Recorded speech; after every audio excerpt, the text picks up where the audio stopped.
Back to order. All of council colleagues, Councillor, what I'm going to request is that not many people are many council members are in the chamber, and I want to make sure we have quorum. I'm going to ask everyone who's attending virtually to keep their cameras on, please. Okay. Councillor Wright? Go Oilers, go. Yes. Councillor Knack will be joining us shortly. Councillor Principe? Hello. Councillor Stevenson? Good evening. Councillor Pricat? Councillor Tang? Good evening. Councillor Hamilton? Good evening. Okay. Councillor Rutherford? Hello. Councillor Salvador? Good evening. Councillor Carmel?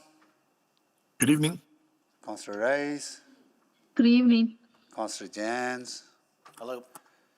Okay, 2, 4. I don't have enough faces to see, so please turn on your camera so we have quorum, right?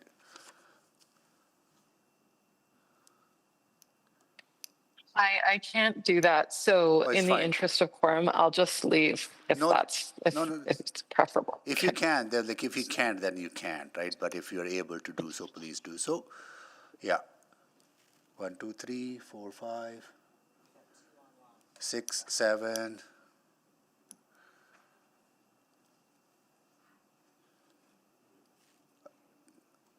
Councillor Knack is here. That makes 8. Okay. All right. Councillor Wright, go ahead, please. Thank you very much. I don't know who to direct this to. Maybe Ms. Smith. In the opening comments from administration, they talked about that there was a comment made that property taxes do not fund shelters. Oh, no, I guess it wouldn't be Ms. Smith because you're with Radius. Someone from Mustard Seed. Where does your funding come from? Is it property taxes or is it provincial funding? Provincially funded. Okay, and then you also receive like charitable donations as well? Yes, we do. Yeah, okay. Okay. And then I think it was Ms. Smith that talked about Boyle Street. Where did people go when Boyle Street was forced out? Did you see an increase maybe to Radius or somebody else from Mustard Seed? Yeah, sure. So I'm happy to answer that question. So, I mean, I think there's been a lot of things that have happened. I can't say it's been one of those specific issues, which is why I raised them all, that have just led to more individuals being transient and moving around the streets. But yes, we have certainly seen an increase of individuals frequenting our area of the neighborhood for sure. Okay, thank you. Yeah, so I'm just, I think maybe the same thing would happen again if we didn't allow this DC to continue. What other questions did I have? Somebody talked about the litter cleanup once a week. Is there something more that the city can do for waste services, or is it just within the area of the center? I mean, the possibility would be great if there was more. This litter crew that we have litter crews throughout the city that the Mustard Seed has, but we have funded through an employment program. This was done through some slippage that Samantha Lowe, our Senior Director of Housing, found that we were able to have 1 day a week litter crew come through. We also have some staff that go around and do some litter pickup because we realize there is a lot that is, it's not always necessarily just on our property either. It's in the back alleys, etc. So it's all over the space. Okay, so not just the center itself. Correct. Okay, and maybe I could ask administration if there's any additional help there. I think I'll leave it at that. Okay, thank you. Thank you, Councillor Wright. Councillor Carmel.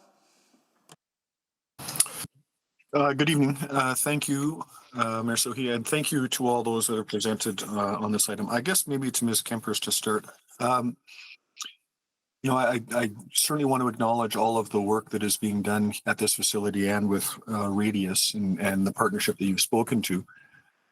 But my understanding, and correct me if I'm wrong, is that there was in effect a sunset clause put on this DC that came out of some rather unfortunate incidents in Chinatown a couple of years ago.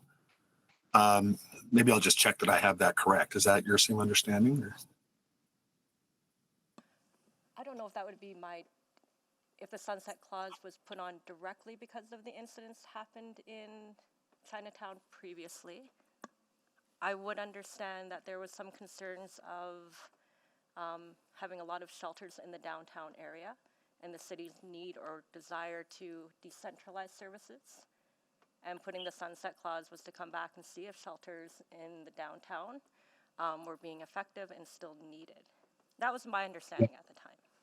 Yeah, I probably didn't phrase that very well. I think that, there had been, it's my understanding anyway, that there had been an increasing level of frustration in Chinatown with the number of shelters, and maybe it kind of culminated in a really unfortunate tragedy there. So I just remember that we had a council chamber full of 300 people, and that was a rather compelling day. And I think that may have had some effect on knock-on decisions. So I think we heard just a moment ago that that this facility receives provincial funding. Is that correct? Yes, we are funded provincially. Again, and I guess the question there is, the provincial government has spoken of their recovery model, and my question is, is there are you integrating some of those aspects of the recovery model into your actions? Is there an alignment required there that speaks to the funding that you're receiving from the province? I'm sorry, if you could clarify, are you asking the programming that we're offering, or are you asking, are we in agreement with the province's strategy? Well, I think more on the programming. I guess, to state it plainly, my understanding is that, the provincial government has got a particular view that they summarize in a recovery model, and that, and so I wonder just, what the funding arrangement might be given that, that potential view. So I can answer this, Councillor. We are funded through assisted living and social service. We are not funded through Recovery Alberta. And the premise of our funding is to provide emergency shelter services. And all of our shelters provide housing-focused shelter work. That integrates well in terms of providing a recovery model, which looks at social capital, as well as people being stably housed. However, we are funded through a different ministry. All right. Okay. Thank you. I appreciate that clarity. And I guess the last question is, we've seen the recent closure of the Healthy Streets Operating Center.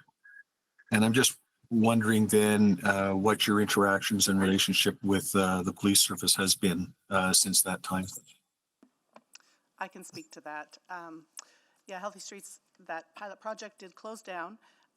We are very involved with help, and that has been a real help.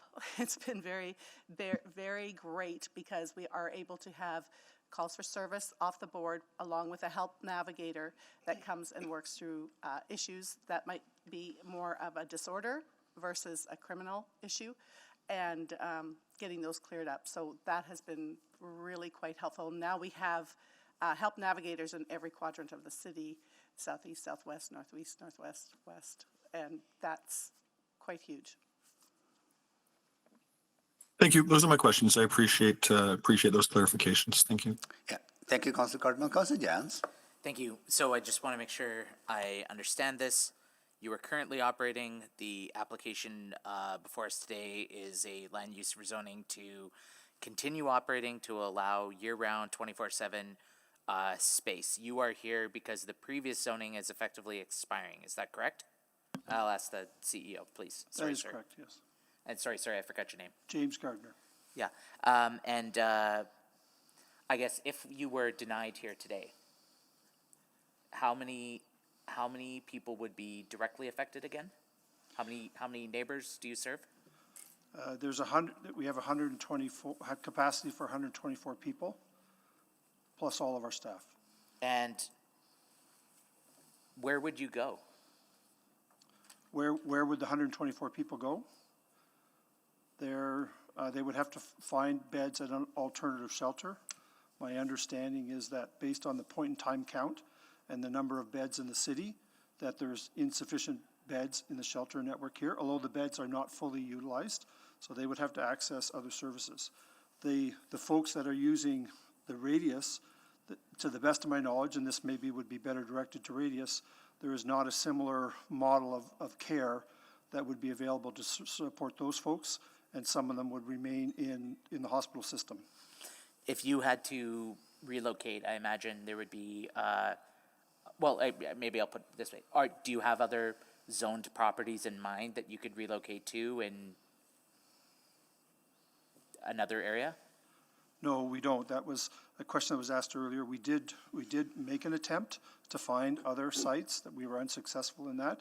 But the proximity to the Radius office is a very positive feature of this location.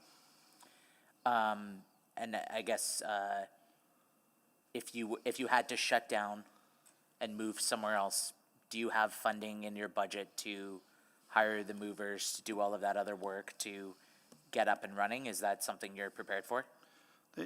We are not funded for that. We would have to fundraise for that.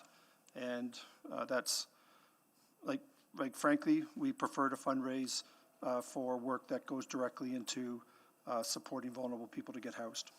Right. I guess similar questions to Radius. If this is not renewed, where would people go? We'd have 20 plus people that are not well enough to be on their own, either in the hospital or suffering on the street. And if we were to relocate people to, say, Twilligertown or Meadows or Ritchie or some other neighborhood, how would they get to Radius? Do you have a transit program, or do you have some sort of a health hub or a bus system or something? We have outreach drivers that could do some of that, but we just have 2 and they're fully booked every day, trying to get our patients to appointments all the time. Right. And that's not specifically for this program either. That's for our entire organization. So there would be some trickle-down impacts there too. Okay. Councillor Jantz, can I, right here? Please, Can yes. I answer the question as well? I'm Francesco Mosaico. I'm a physician and the medical director at Radius. I've been there 18 years. I think it's important to contextualize that a similar station, kind of a respite to recovery model, had existed for 47 years in Edmonton. It was co-located with another shelter, and then we relocated to the Mustard Seed more recently. And in the gap time, I think it's important to understand that there have been things occurring in Edmonton from a health perspective to this population that is on parallel with what we see in developing countries, refugee camps in developing countries, the Shigella outbreak, body lice infestations leading to Bartonella infestations, which led Health Canada to put a warning flag on organs being donated from Alberta, and some of those cases came from Edmonton, and that's in addition to the thermal injuries, the frostbite and the burns, and last I checked with the burn units, Edmonton was like ground zero for frostbite injuries. And without R2R, without this partnership, we see a lot of these clients that fall through the gaps medically. Wow. And so I think it's important to emphasize that. And that's a function of the population you serve, not a function of the size of your site or the size of or the quality of the operation or something else. It's not because we have too many people, 124 people. It's not, we need to break up your site into 2 or 3 or something. Is that? I think it's just the fact that the service exists. I'm not sure if I understand your question. Okay, yeah. Just trying to understand that. Yeah, I think that without this service was kind of developed to help address some of those issues. So it was reestablished after it had been decommissioned. It was reestablished in response to the Shigella outbreak. And then we've seen that it has other benefits in addressing other health issues, which are quite dire in the Edmonton inner city. And this is a unique partnership in Alberta. Appreciate it. I'm out of time. Sorry. Can you move the second one? So moved. Second. Please vote. Yes. Yes. Councillor Stevenson is yes. Yes. Yes. Yes, for me. I, here we go.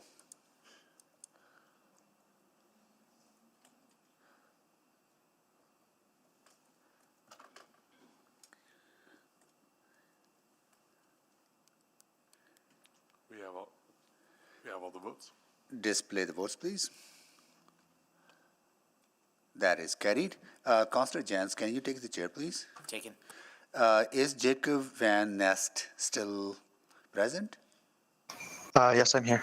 Yeah, so you are from Alberta Health Services. You're here in support of this application. So from Alberta Health Services perspective, what benefit do you see of the services that Mustard Seed at this location is providing in partnership with Radius? Yeah, so when we made the decision to provide the healthcare funding to Radius for this program, we were looking at some research that suggested that members of this population spend 2 to 4 days longer in an acute care bed than somebody who's housed for the same admitted condition. So we wanted to have a space where we can facilitate earlier discharge back to community, where there would be support with nursing team and connection to Radius to help with some of those aftercare needs. And so this program has provided us with that space over the past year and a half or so. And we know that the clients and patients that we discharge from our acute care sites into this program have better connection to primary care. They are discharged from an acute care site earlier, which has a significant cost savings to our acute care system. And the people who stayed in this program have reduced incidents of presentation back to emergency departments within 30 days from discharge, which also helps a lot with patient flow when we know our acute care system is currently overtaxed and overburdened. Mm-hmm. And you like to see more of a permanency to this kind of service and facility? Yeah, we are actually engaged with the other zones looking at setting up similar type of programs across Alberta, and the Edmonton initiative with Radius and Respite to Recovery is serving as our kind of pilot project demonstration model to support decision making around whether to expand similar type of programs to other areas of the province. So I think having a stable place for this program to operate allows us to evaluate its effectiveness to inform some of that decision making. Okay. And is your commitment long-term? Currently, our commitment is for the rest of this year, and that is while we're evaluating where the contract should sit with the realignment of our acute care system right now, or our healthcare system. Okay. Cool. Thank you. Appreciate it. I will take the chair back. And that concludes the questions to all of you. Thank you so much for joining us. And now we're going to go to members of the community signed in opposition to this application. I will call your names. Please come down if you are here.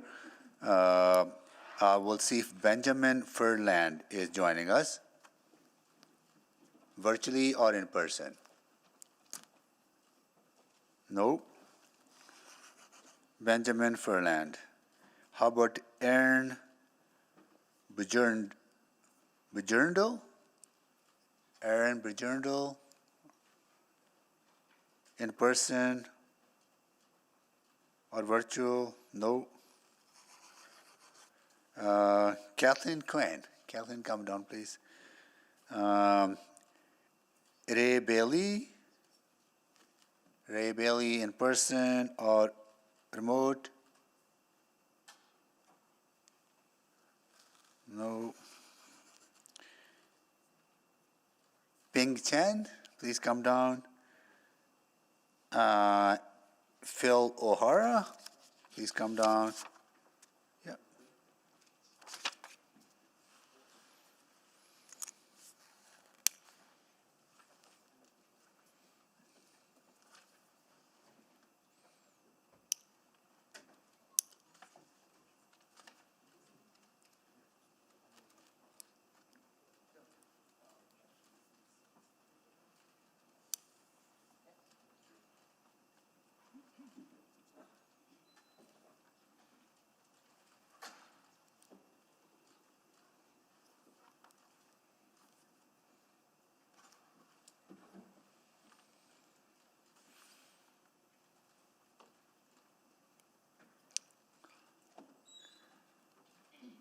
So that I know Kathleen and Ping Chan. Who's the person sitting on seat number 5? That's Ray Bailey or Phil O'Hara? And who's the number 6? That's me. And there's another gentleman sitting in the middle.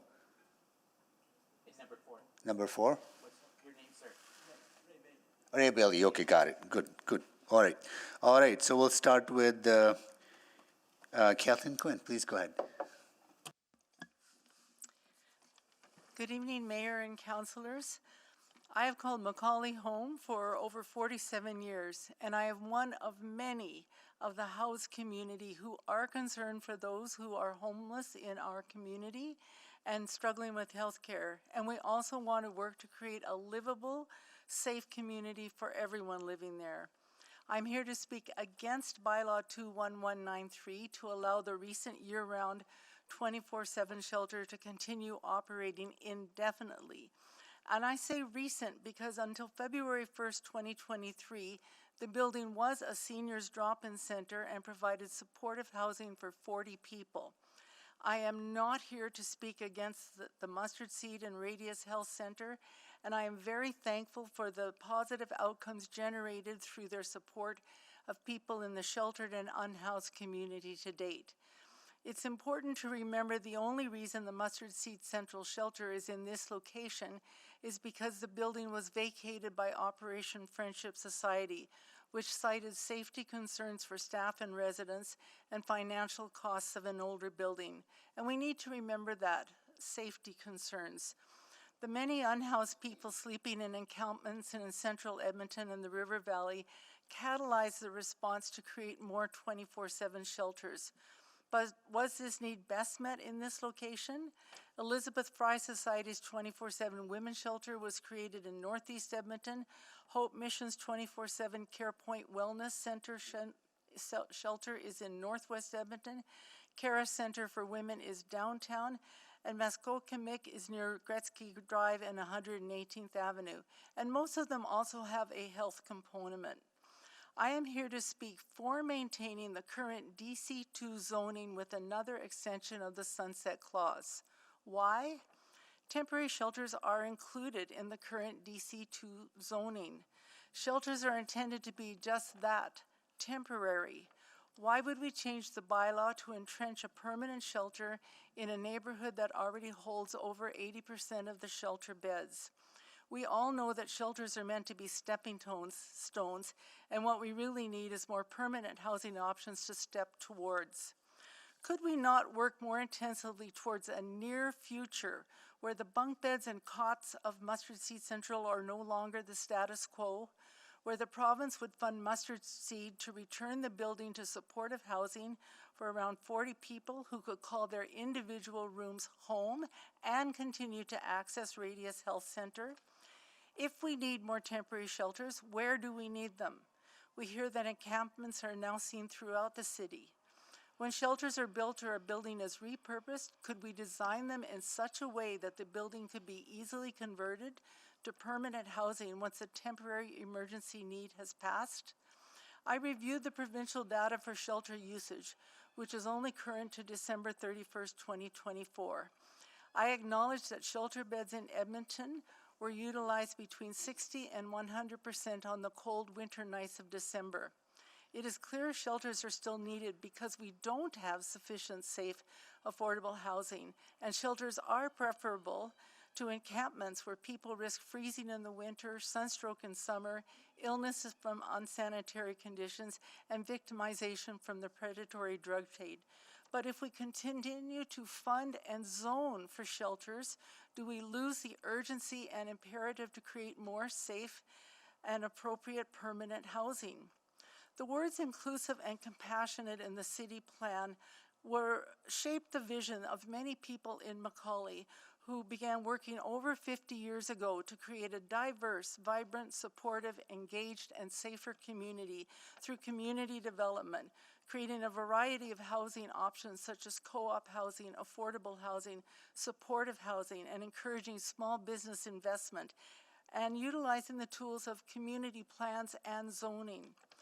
When we continue to concentrate emergency shelters in McCauley, we contribute to destabilizing and creating an unhealthy, unsafe urban space where neighbors, be they housed, unhoused, or sheltered, can fall into fear of each other, feel helpless and frightened, and hopeless when they can't see positive transformation. This is one reason why I hope to maintain DC2 zoning with another sunset clause of perhaps up to 2 years and return the building to a supportive housing purpose with health supports. Thank you. Thank you so much for joining us. Next, we'll go to Ray Bailey. Please go ahead. Yeah, good evening. My name is Ray Bailey, and I'm the pastor of New Destiny Church, which is located at 96th Street and 106th Avenue. I've been there for 19 and a half years. That church is part of the historic resource of Church Street, and it's about half a block west of Mustard Seed Central, the facility in question today. I want to say, first of all, that we do really commend the Mustard Seed staff and those from Radius who have shared information today that I find personally helpful in terms of the activities that are going on in their separate facilities. And I know that the work they're doing is challenging in many ways, and they're certainly to be commended for what they're doing. I'm going to shorten my speech because it basically addresses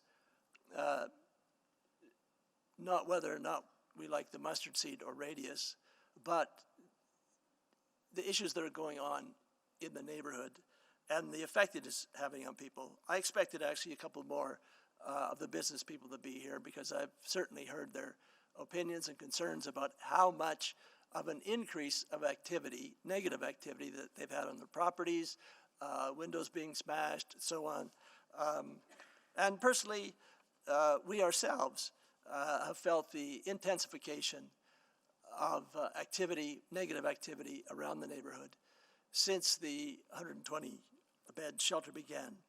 I knew it was of a concern, and maybe it's an exaggeration, but you have 120 people that need help, need guidance, need direction, and they don't have a permanent home. They don't have an opportunity of employment or haven't found it. We've dealt with many more campers, much more drug use, and plenty of trash that we've had to address. And it's not all that, but that is part of it, that we need to find ways to ameliorate in this whole process. I myself have developed various skills. One is intervening in an overdose.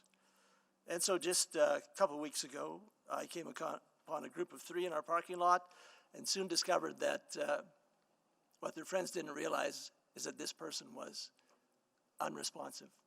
And so I immediately began to call 911. I gave her 2 doses of Narcan.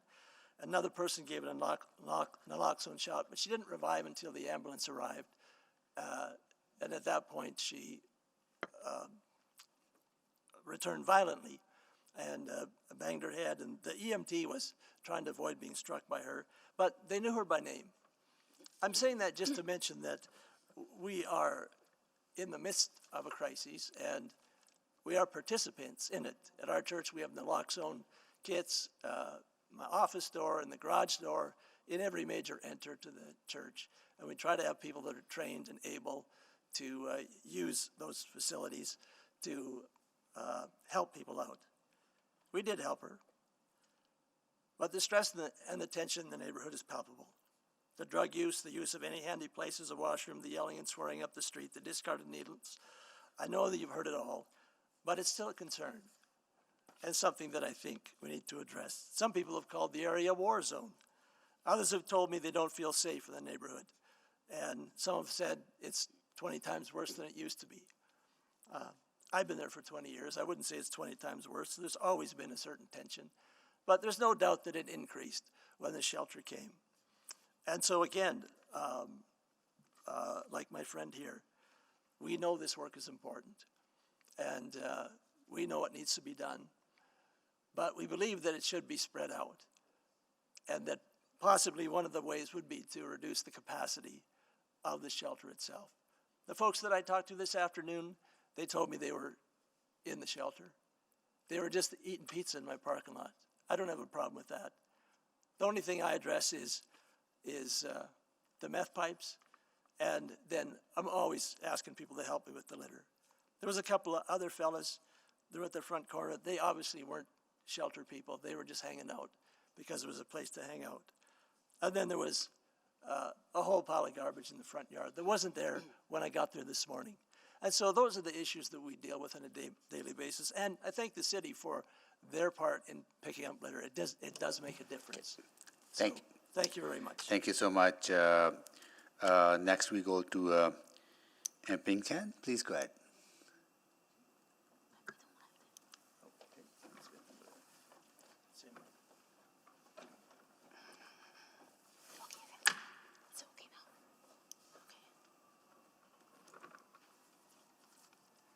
Good evening, Mayor and the councillors. I am Ping Chen. I'm strongly opposed and against the permanent rezoning of the must cease operation. My house is less than 100 meters away, so I have a direct lived experience with the facility. There's no good reason to extend the short-term permit and make the facility a permanent full-year shelter. Why?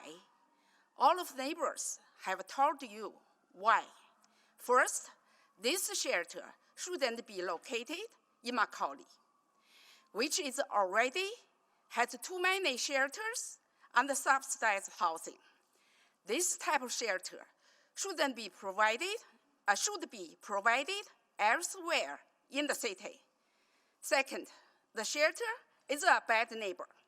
It has done nothing to improve things or make things safe on the block. In fact, there are more problems with vandalism, lack of safety, and open drug use than when the Operation Friendship building sat empty. I walked past people who passed out on the sidewalk, openly using drugs, and I have to pick up dumped garbage and drug materials. My house has had windows broken in many times, so I have to block all my windows, use wood, and countless attempts to break in. So my house now is secured as a fortress. My garage door at the back alley. In front of my garage door, which be used as a public toilet by so many homeless people, I can't use my backyard gate and my garage anymore. I have to block all my backyard and my garage. I never use them again. City has charged me thousands of dollars in increased property tax for revitalization when nobody wants new sidewalks and bike lanes. So my property tax have gone up and there has been no real improvement in the area. Another shelter is not the answer to our problems. Recently, I spent over $7,500 repairing my roof. I try to maintain my property to the best of my ability. I believe that if this shelter is permanent approval, my house will be impossible to sell, except to a slum landlord, as no one else will prepared to live close to a larger shelter. Perhaps the city of Edmonton should buy my house if the city thinks this shelter is a great neighbor, or if you think this is an appropriate location next to the residential houses to the west and north. You, members of the council, should come and live next door to the shelter. Please listen to me and to us. Please don't ignore what the neighbors are telling you. After 32 years of living and working hard for Macaulay. Sadly, I never see any improvement for this area, except now we have to face half of Macaulay and Chinatown is dying. Please stop, continue to abuse and take advantage for Macaulay's generosity and sacrifice. Now it is time to support and respect Macaulay, who deserve the same treatment as another part of city areas. It is time for changing. Thank you so very much. Thank you so much for joining us. Next, we will go to Phil O'Hara. Good evening, Mayor and City Councilors. My name is Phil O'Hara. I've been a resident of Macaulay for 32 years. I take no joy in strongly urging Council to reject Mustard Seed's application to rezone its central shelter to a new district control zoning. There is no doubt we desperately need more affordable housing, more supportive housing, and more emergency shelters. But allowing Mustard Seed to continue operating its 124 emergency shelter beds in Macaulay will add to the accumulative harm done to a vulnerable neighborhood from an overconcentration of social agencies. Currently, there are about 36 sites in Macaulay where people access housing and or social services. Some agencies operate more than one site in Macaulay. For example, E4C operates seven housing projects in Macaulay. According to the city's own data, 86% of all the emergency shelter beds in Edmonton are in Macaulay. It's the accumulative impact of all these social services in our neighborhood that are undermining our ability to cope. In November 2023, I spoke in opposition to Mustard Seed's initial zoning application. At the time, I submitted a 10-page critique of the proposed rezoning. I cited 11 examples of researchers, politicians, and the media supporting the deconcentration of social agencies from inner-city neighborhoods. These included Vancouver Mayor and BC Premier Mike Harcourt, a respected academic who argued for dispersed concentration, a strong editorial from the Edmonton Journal, a thoughtful column by Elise Stolhe, a columnist for the Journal, and I also included some comments from Don Iveson, Aaron Paquette, and Ann Stevenson. I cited the serious challenges Macaulay and Chinatown District are facing, including drug houses, open hard drug use on the streets, businesses fleeing the area, and the flight of families because of safety and behavioral concerns. Our neighborhood is on life support. Our neighborhood is on life support. According to Stats Canada, over the past 10 years, 2011 to 2021, our neighborhood population decreased by 33%. Compared to the entire city, Macaulay has fewer children and youth and more pre-retirement and people over 65 like me. The number of families decreased by 6% in 2021 compared with 2016. In real terms, families decreased from 720 in 2016 to 665 in 2021. The administration's report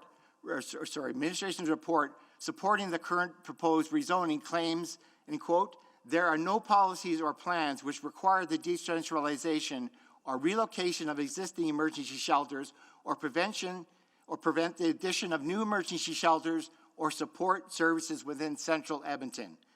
However, there are 5 City of Edmonton reports support a more equitable distribution of social agencies throughout the city.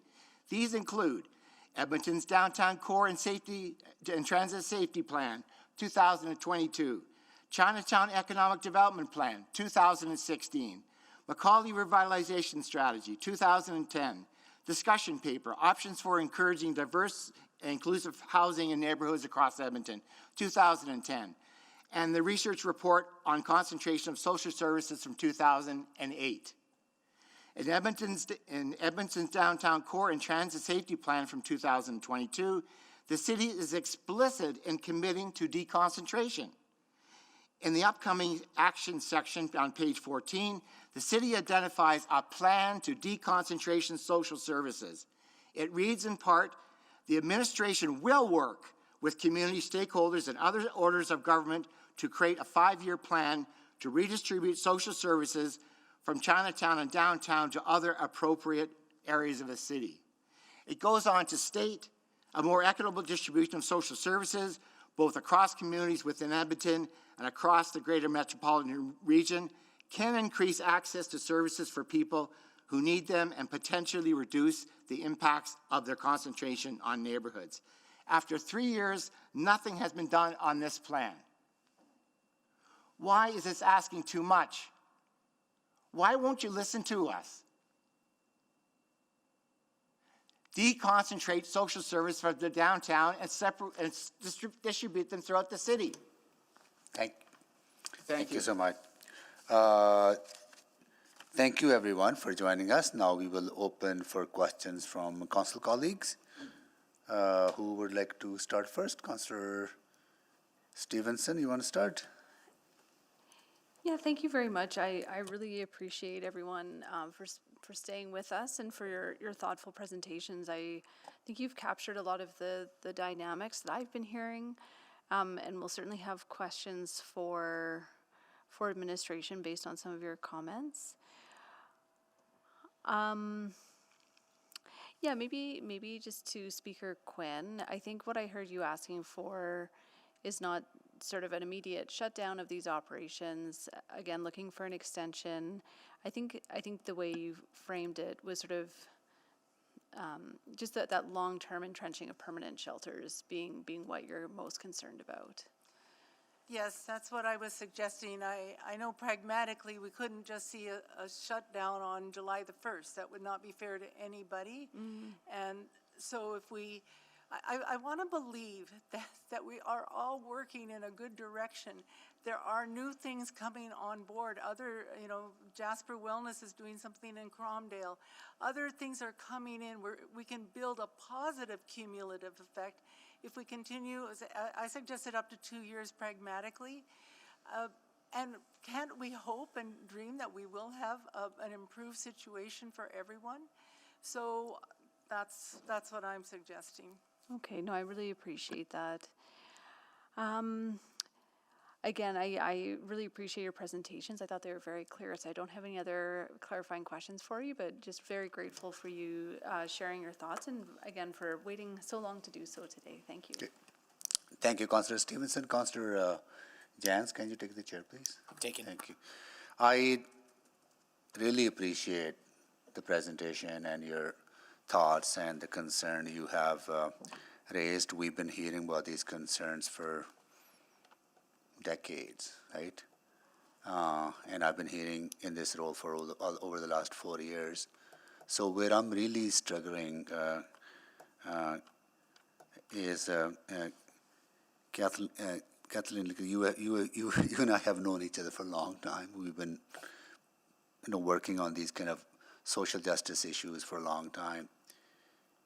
And over the last number of years, City of Edmonton has invested close to $160 million building more supportive housing, affordable housing, province stepping up, federal government stepping up. It is going to take time. But the situation is getting worse, actually. More and more people falling through the cracks. So the needs are not going to go away in 2 years, right? That's where I'm really struggling. What does having a sunset clause of 2 years, how would that help for a problem that requires such a long-term effort to actually have a meaningful solution? Yeah. I think 2 years is a workable time to aim for. We can come back in 2 years and see where we're at. Again, if we only fund shelters, then we're taking off the moral imperative to build more housing. How can we use our voice with the province? I'm going to write to the ministers of the province and talk to them about this. Really, I think we can do better. And within 2 years, we know the King Thunderbird Center is opening. We know other dynamics are going to be happening in Macaulay. As I said, we've got the healing homes, for people through Jasper Wellness that are happening in Cromdale. And we will have we'll be able to understand better how the shelter with Enoch Cree Nation is working on Wayne Gretzky. I want to believe in the positive forces that are out there, that we will be in a different place in 2 years. And let us come back and talk again in 2 years. Yeah, but I would not argue, but I would counterpoint in a way that if all those things happen, we build more supportive housing, we build more treatment facilities, we build more supportive housing, that there are enough permanent, stable places for everyone to live, we would not need this shelter anyways. So there's no need for sunset clause. The need will go away on its own, right? If we have that kind of social infrastructure in place. But unfortunately, we don't.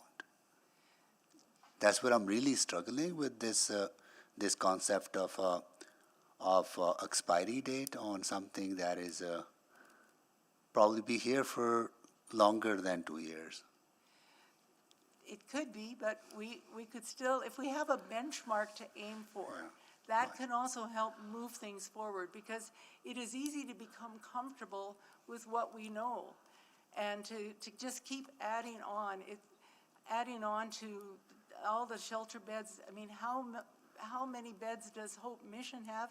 And they're planning to add and build more too. So I really think if we have a benchmark, then we can measure ourselves and we can see what we've done to really address the root causes of this challenging situation. Yeah, no, I hear you. This council has asked province to fund additional 550 supportive housing units. That was in early 2024, but I think probably our lawyers are looking at me.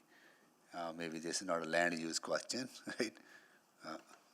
You're okay, Mr. Mayor, but it is a reminder, a good point to remind that this is a land use. Yeah, I understand. But Okay. yeah, you're okay, Mr. Mayor. Yeah. Because we've been asking for that social infrastructure to be built, and need actually continues to grow than what is available despite all government's efforts to build more. So that's where maybe I'll stop here. That's where I'm struggling with this. Okay, any other questions? Right? Okay. No, so thank you so much for joining us. Now we'll go to questions to administration. Okay. Councillor Stevenson, go ahead, please. Yeah, thank you very much. I think sort of on that theme and that reminder that this is a land use conversation. A lot of what I heard tonight about what's happening on site, it doesn't sound like emergency shelter services. It sounds like transitional housing or supportive housing or health services. So can you help me understand that nuance in the use classifications? Can you clarify the question? Do you mean the impacts sound more like? Or? No. The stories in terms of the clients, how they're being served. We're hearing people stay, over a month. They're receiving health care on site from a nurse. Could be getting closer to health services or like a extended care facility, a hospital type of thing. I mean, it's a unique model, right? So. Yeah, absolutely. So, again, maybe just from that, the use that is being sunset, was in the original zoning to be sunset, relates to year-round shelter use, correct? Community services, that's correct. Yeah, but it wouldn't be any of the other residential uses or health services that are being provided on site? No, those would remain. Those would remain. It was very specific. As at the time, it wasn't community services, right? It was a different specific use for emergency shelter. Great. Okay, thank you for that. And again, health services, that allows overnight stays. It People does. are able to stay there. Okay, great. I do think that was, an important point raised in terms of the downtown transit safety plan that does sort of explicitly reference the city's commitment to support deconcentration of services. And again, for myself, I don't know that I think it's all services, but specifically sort of emergency shelters. So how does that weigh into a land use decision from a policy framework perspective? Well, we don't have any policy that directs any kind of decentralization of social services or supportive housing. What we have is the city plan, like specifically for core housing to distribute it across the city as basic amenities for all Edmontonians. Right, so the core housing distributing across. Maybe just to Mr. Johnson, again, sort of a downtown and transit safety plan. Does that have weight? Does that have bearing? Yes, Councillor. So, Part 17 of the legislation allows for the safe, orderly, and economical and beneficial development and patterns of human settlement. So it gives you quite a broad range when related with individuals, as long as we're not focusing on demographic, something of the sort. But yes, to look at this on the impacts of a specific operation to the surrounding neighborhood and put that in line with your policy for your downtown and whatnot fits appropriately. Okay. Okay, thank you. That's really helpful. I want to hear from other colleagues and certainly mulling different approaches. I'm just wondering what the implications would be of a further extension of this specific use. Just from a legal perspective, any concerns there, need for re-advertising, anything like that? So currently what was advertised was for it to become a permanent use in that direct control. If council wants to then pull that back a bit and limit it on its time, that wouldn't require re-advertising. Okay. Okay, thank you. Well, I think I'll probably have some other questions, but look forward to hearing from my colleagues. Thank you. You said that would require or wouldn't? Would not. Would not, okay. Thank you. Okay, yeah. Okay. Councillor Wright? Thank you for clarifying that, because my follow-up question to that was going to be, do we have time before July 1st to re-advertise? Okay, so that's good to know. I know when we talk about other land uses and that, and we do talk about waste collection and the ability to, so we can talk about that, right? Is there anything in particular or extra that the city could be doing to help clean up the area? Or engage the business community to help? In the past, I know the Downtown Business Association has had a volunteer service or a paid service called Downtown Proud to help with litter collection. I'm not sure about the Chinatown Business Association. I do know additional funding was supplied for operationally for the downtown area. Unfortunately, I don't know the boundaries. I would assume Macaulay would be included in that increased service level. Capital City Downtown Cleanup has many different types of programs where people can volunteer in specific locations of the city or for specific days. But again, that's more grassroots and depends on community capacity and that kind of thing. And the residents living in the shelter could also participate in that, right? In theory, yeah, capacity is, of an individual is important consideration there. Not the ones recovering from hospital, I don't think. Okay. But, okay. Yeah, and I was just wondering, because I think one of the speakers did sort of question the fact that nobody from the business community was here. So I was just wondering about their involvement in this overall. So I think that's actually all I had. Thank you very much. Thank you. Councillor Cartmel? Yes, thank you.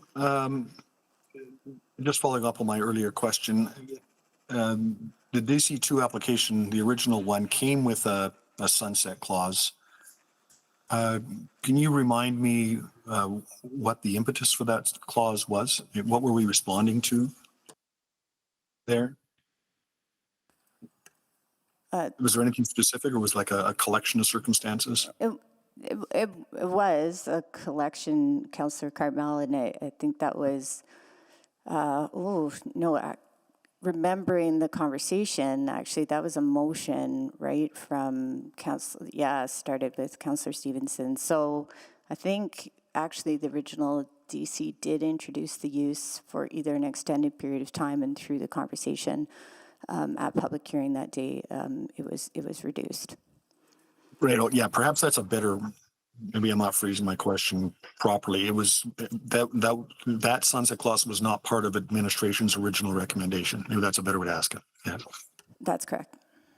And then, so understanding what happened at the previous public hearing, was a sunset clause for this application considered in, in administration's work? Did they contemplate recommending, a similar clause, or was that talked about, thought about?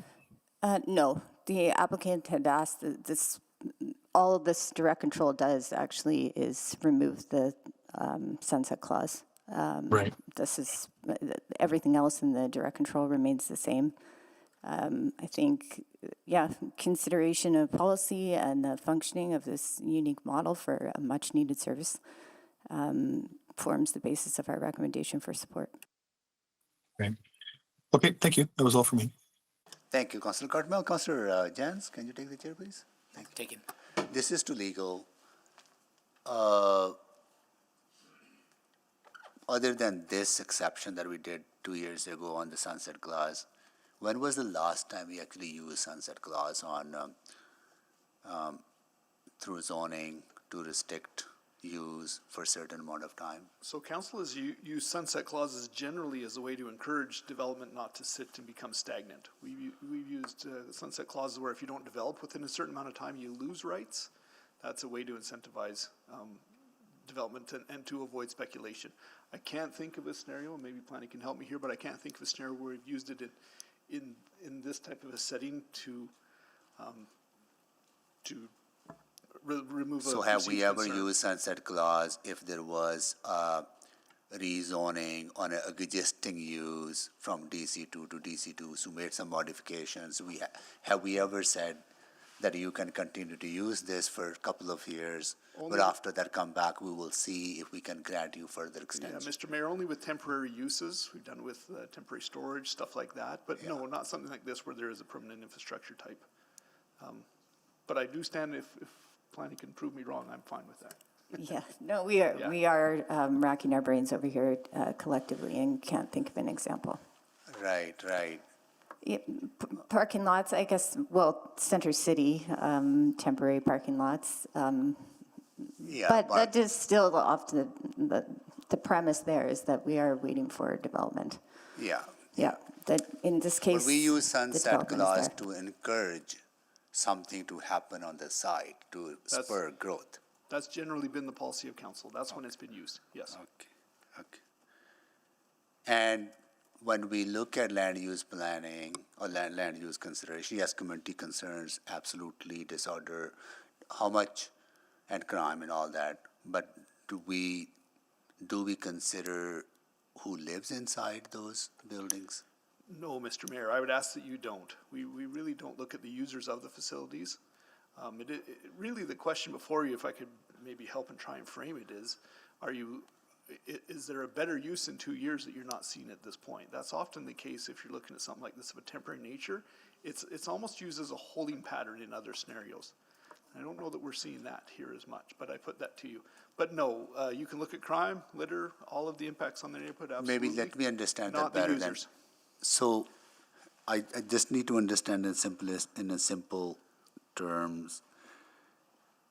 If there was a possibility of a different use for this building, then you say it's okay to put sunset clause? Explain me that. For example, we've seen temporary uses put on by council in zoning for a limited duration because it was an area that was going to build up differently and that would become incompatible. That's not the same scenario you're looking at here. You're looking at here of whether, really the question for you is, do you want to be back in a few years and reevaluate either whether this should be continued as appropriate or should it frankly cease on July 1st, which is the question before you.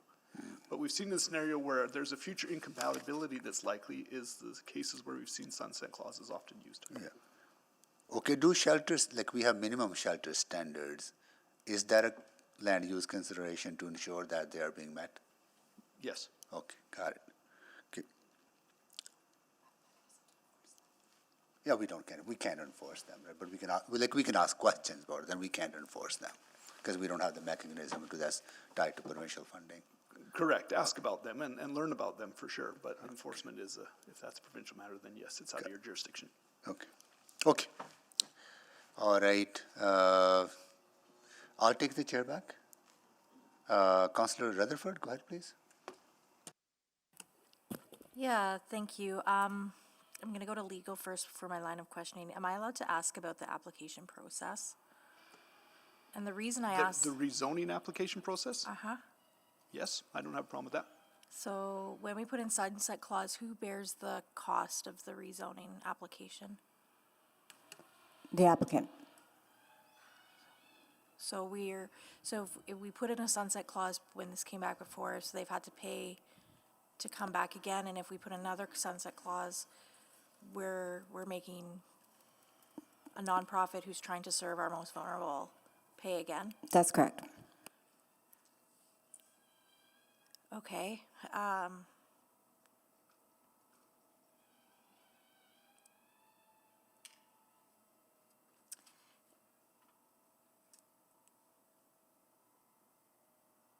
We recently rezoned the Hope Mission shelter in Ward in Ilnick. I know it's about, that decentralizing, re-centralizing, but there was no discussion at the time, even though there was concerns about, seeing how it works for a couple years before coming back. Am I remembering that correctly? I think so. I'd have to ask the Like the broader rights team. for that shelter are indefinite, even though we want to, of course, move towards permanent supportive housing and transitional housing. Yes, that's correct. So really, but it's really, at the end of the day, this is the only role we as a municipality have is around the zoning. When it comes to shelters, operation, funding, all of that. That's correct. There's a few other things that we do with the housing team, right? Like Yeah. guidelines and But I'm policy. talking about as far as like decision makers at this table. Yep, we do not fund shelters. We try to liaise with the government of Alberta to find locations, that kind of thing. Yeah. And so if we are talking about shelter standards, we don't really have any lever points here. I mean, we can ask the applicant about it, but at the end of the day, it's really about that continued advocacy with the province. It is. Is that fair to say to legal, or? Yeah, yes, Councillor. The other leverage you have is things like your community standards bylaw when you're talking about crime, disorder, litter, but that isn't going to get to the operation itself. Yeah, because I've heard that with the Hope Mission too, right? Because there's like attribution and contribution. And how do you determine what is attributable to the shelter, or what would have existed regardless of whether the shelter was there, or maybe even potentially have been worse if the shelter wasn't there? Agreed. Right? There are always unknown variables. Okay. Councillor Rutherford, I can add that of the 14 shelters that are operating in the city of Edmonton, this one aligns very closely with the Emergency Shelter Best Practices Guide. So in terms of smaller, semi-private sleeping spaces, integrated healthcare services, longer-term stays to help people stabilize, this is an operating model that we really want to support. Yeah. Okay, and I just going to go back to the app. So in addition to cost, what's sort of and maybe it's a question to the applicant, I don't know, but like what's the sort of staffing hours? Like what kind of work, as somebody that's, the general public, what kind of work goes into developing these applications for rezonings? Behind the scenes. Yeah, it's quite a bit of work. And a direct control zone is considered a complex application, so the fees are rather high. As a not-for-profit, Mustard Seed isn't hiring professional consultants, right, and paying that extra fee, so quite a bit of administrative work, yep. Okay, I think that's all my questions for now. Thank you. Thank you, Councillor Rutherford. Councillor Salvador. Yeah, thank you. Reflecting on what Mr. Johnson said around sort of posing that question, is there, using the tool of a sunset clause, is there a better use that we would hope to see in 2 years? I guess I'm really reflecting on that piece, and I guess is the hope or expectation that when we look across the housing spectrum and we look at everything from shelter, transitional and bridge housing, supportive housing, etc., that over time there is a transition towards more transitional and supportive housing models as opposed to shelter, or is there just the expectation that we will always need all of those? So that's probably a question better posed to our housing team. But this zone has many uses in it, so it does have the ability to transition over time and respond to those needs. Since 2019, the City of Edmonton has built and or planned and is shovel ready for 900 supportive units. That's in 19 different locations, 19 different neighborhoods. So the work is very real in terms of redistributing that future step for people transitioning out of houselessness. Yeah, and again, just for my clarity, that isn't necessarily baked into policy. Well, it's baked into the city plan, I guess, but framed as there is a need everywhere. Exactly. Yep, and it all cascades from there. Yeah. Okay. Maybe just thinking about the section of the report that talks about land use impacts and trade-offs. I know litter was discussed before. When it comes to things like noise or sirens from emergency response, I guess, are there any mitigating steps that can be taken on that front? Have we any learnings from other contexts? Not that I know of. We have our existing, like 311, 211. We have community standards. We have calling EPS. We have different bylaws and different legislation for dealing with behaviors that might result of a given land use. Yeah, sorry, I couldn't be more helpful there. No, that's helpful. And just coming back to the waste disposal and litter piece, understanding that there's, some support available on the city side. Can you just refresh my memory around what types of steps are being taken there to support with cleanliness and litter removal? Right. So what I think is that we have an additional operational budget for increased service levels in and around the downtown area. We also have capital city cleanup programs that are varied and depend on volunteerism. And I think there's also potential and opportunity, depending on capacity, for other community organizations in the area, including business improvement areas, to partner with different volunteer groups or to fundraise for help in litter and waste cleanup. Okay, thank you. Thank you. Councillor Stevenson? I'll move a second round. Oh, yeah, second round. Okay. Please vote for the second round. Second. Or did someone say second? Councillor Knack seconded it. I'm a yes.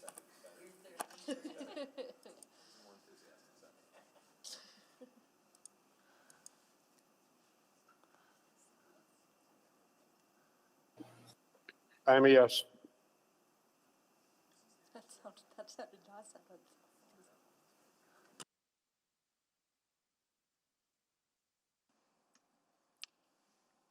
Councillor Salvador, thank you. We have all the votes. Did all the votes sound? Okay, display the votes, please. That is carried. Okay, Councillor Stevenson, go ahead, please. Thank you very much, Mr. Mayor. I'd like to put a motion on the floor that bylaw 21193, Schedule B, be amended by adding a sunset clause to Section 4, which reads 4.3, any development permit for community service in the form of a year-round shelter or seasonal shelter must be temporary and expire on July 1st, 2027. Second. Knack. Councillor Knack seconded it? Okay. Thank you. And if I could just take a couple of moments to introduce this. So, I really appreciated the phrasing from a colleague, and I want to be clear that I absolutely do not think that the challenges that we witness in this neighborhood are attributable to Mustard Seed and Radius and the phenomenal work they do in our community. I do think that they are attributable not to the concentration of all services, but to the concentration of emergency shelter space in this neighborhood. As we heard earlier, over 80% of Edmonton's total supply of emergency shelter space is honestly a few block radius. we are asked as decision makers to consider the viability of communities as a whole. And I do not believe it's sustainable for this neighborhood to continue to grow their share of the temporary emergency shelter spaces in our city. There is so much that is positive and strong and vibrant about this neighborhood and the residents and businesses and neighbors who live there. And one of the things I struggle with every time I hear it, and I hear it far too often, is this dynamic and vibrant area referred to as the shelter district of our city. We have a lot of different districts in our community that are to celebrate and that help elevate and inspire us about what our city can be. And this is not a label that I think this community deserves or that they can fully flourish with. We are very lucky to have the current operators that we do in this building, but land use is forever if we were not to have a sunset clause here, and we wouldn't be sure of which operators may come in the future. And I do believe that we could see better use in 2 years. As mentioned, we have every reason to hope that there will be more housing, that this site itself could continue to offer more transitional housing, which we know by our own minimum shelter standards are what truly help end the cycle. So, not an easy one. I appreciate the complexities and the diversity of perspectives that I know my colleagues will hold, and I look forward to conversation on this motion. Thank you. Thank you, Councillor Stevenson. Questions now? On the amendment or general questions to administration, then we'll go for new information as well.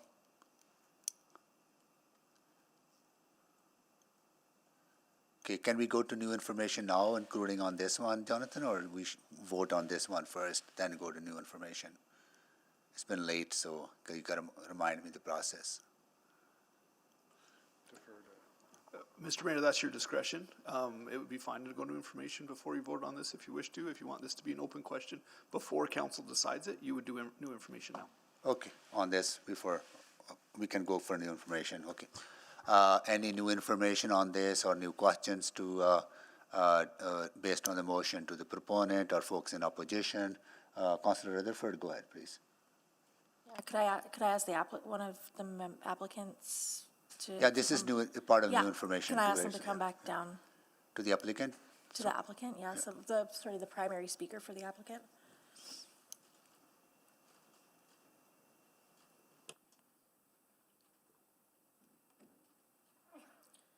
So while you're just getting seated, I remember when you were speaking to it at the beginning, you talked about how, a 2-year, what the impact that a 2-year sunset clause would have. So seeing this on the floor, could you,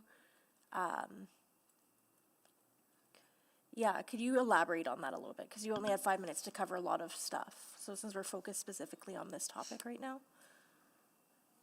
Sure, I'll start. I may actually ask Tricia from Radius to answer your question initially, and then I can pick up if Tricia's available. Yes, I'm here. Thank you for the question. I think, putting the sunset clause on us, I think my comment in my original presentation was that it just puts us as operators in a really precarious position without operational stability for our employees and the people we serve and our funders. So, when we can't go to our funders and tell them that we have a permanent space to operate, they get nervous about the potential for continuing to fund such an operation.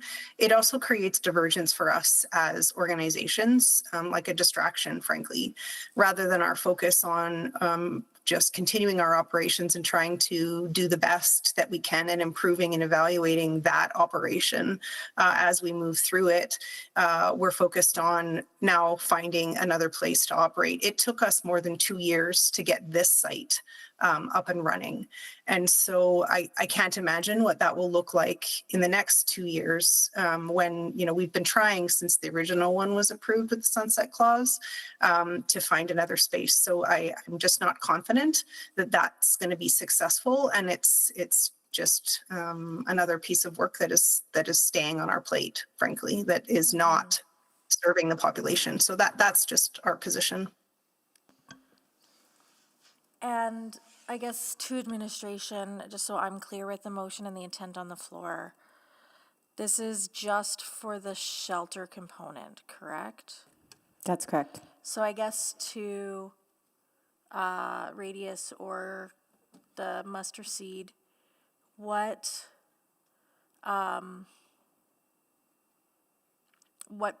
why is this so integral to that? Like why is that needed in conjunction with the health service or other things that you're providing?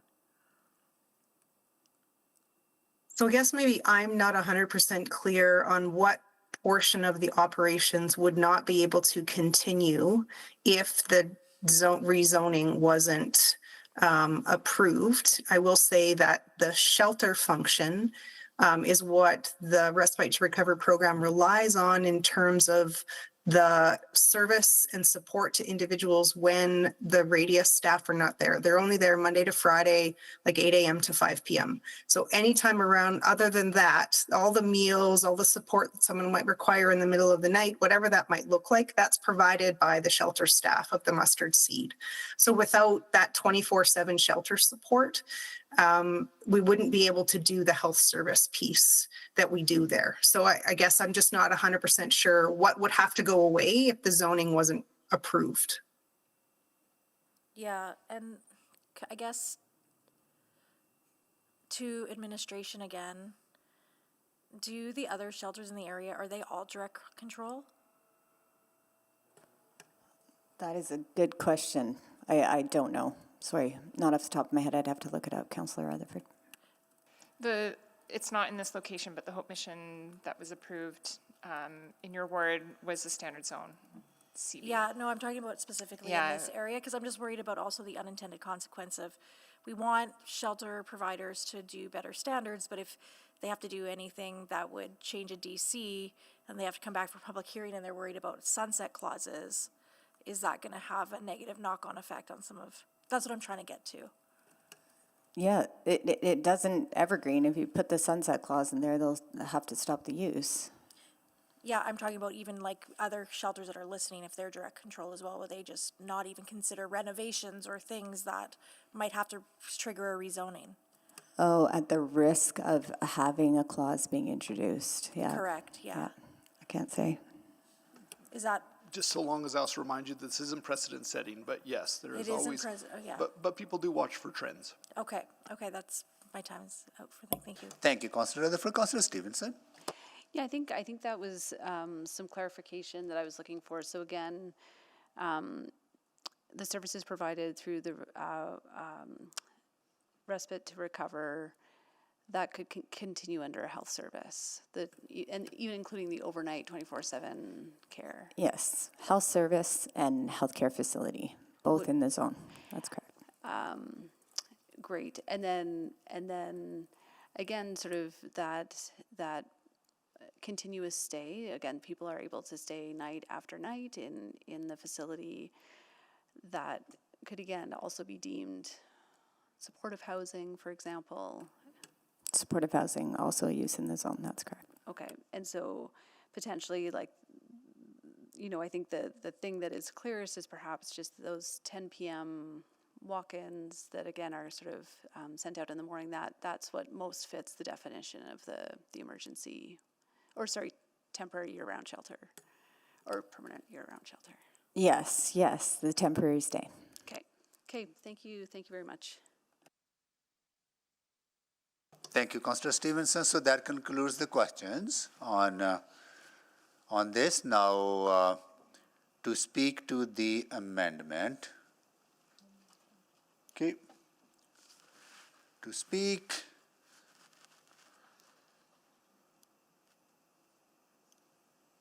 See, Councillor Rutherford, go ahead, please.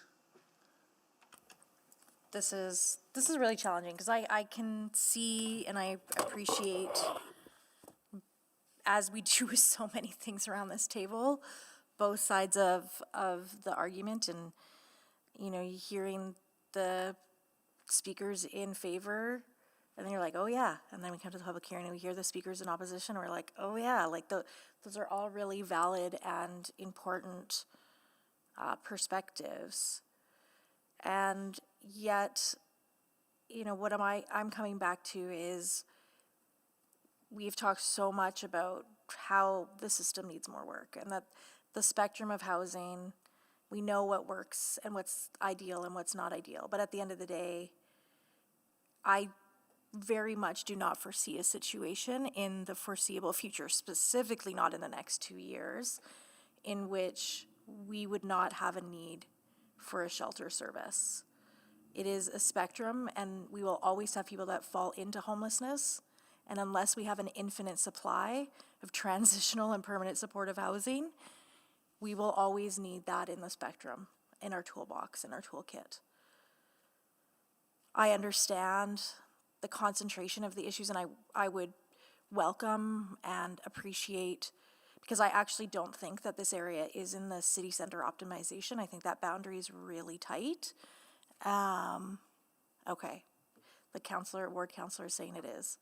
So I think that, this is the kind of thing then that we need to look at that optimization, and if it's not doing what it needs to be doing from a waste and cleaning perspective, what other supports and service standards do we need to provide to this area?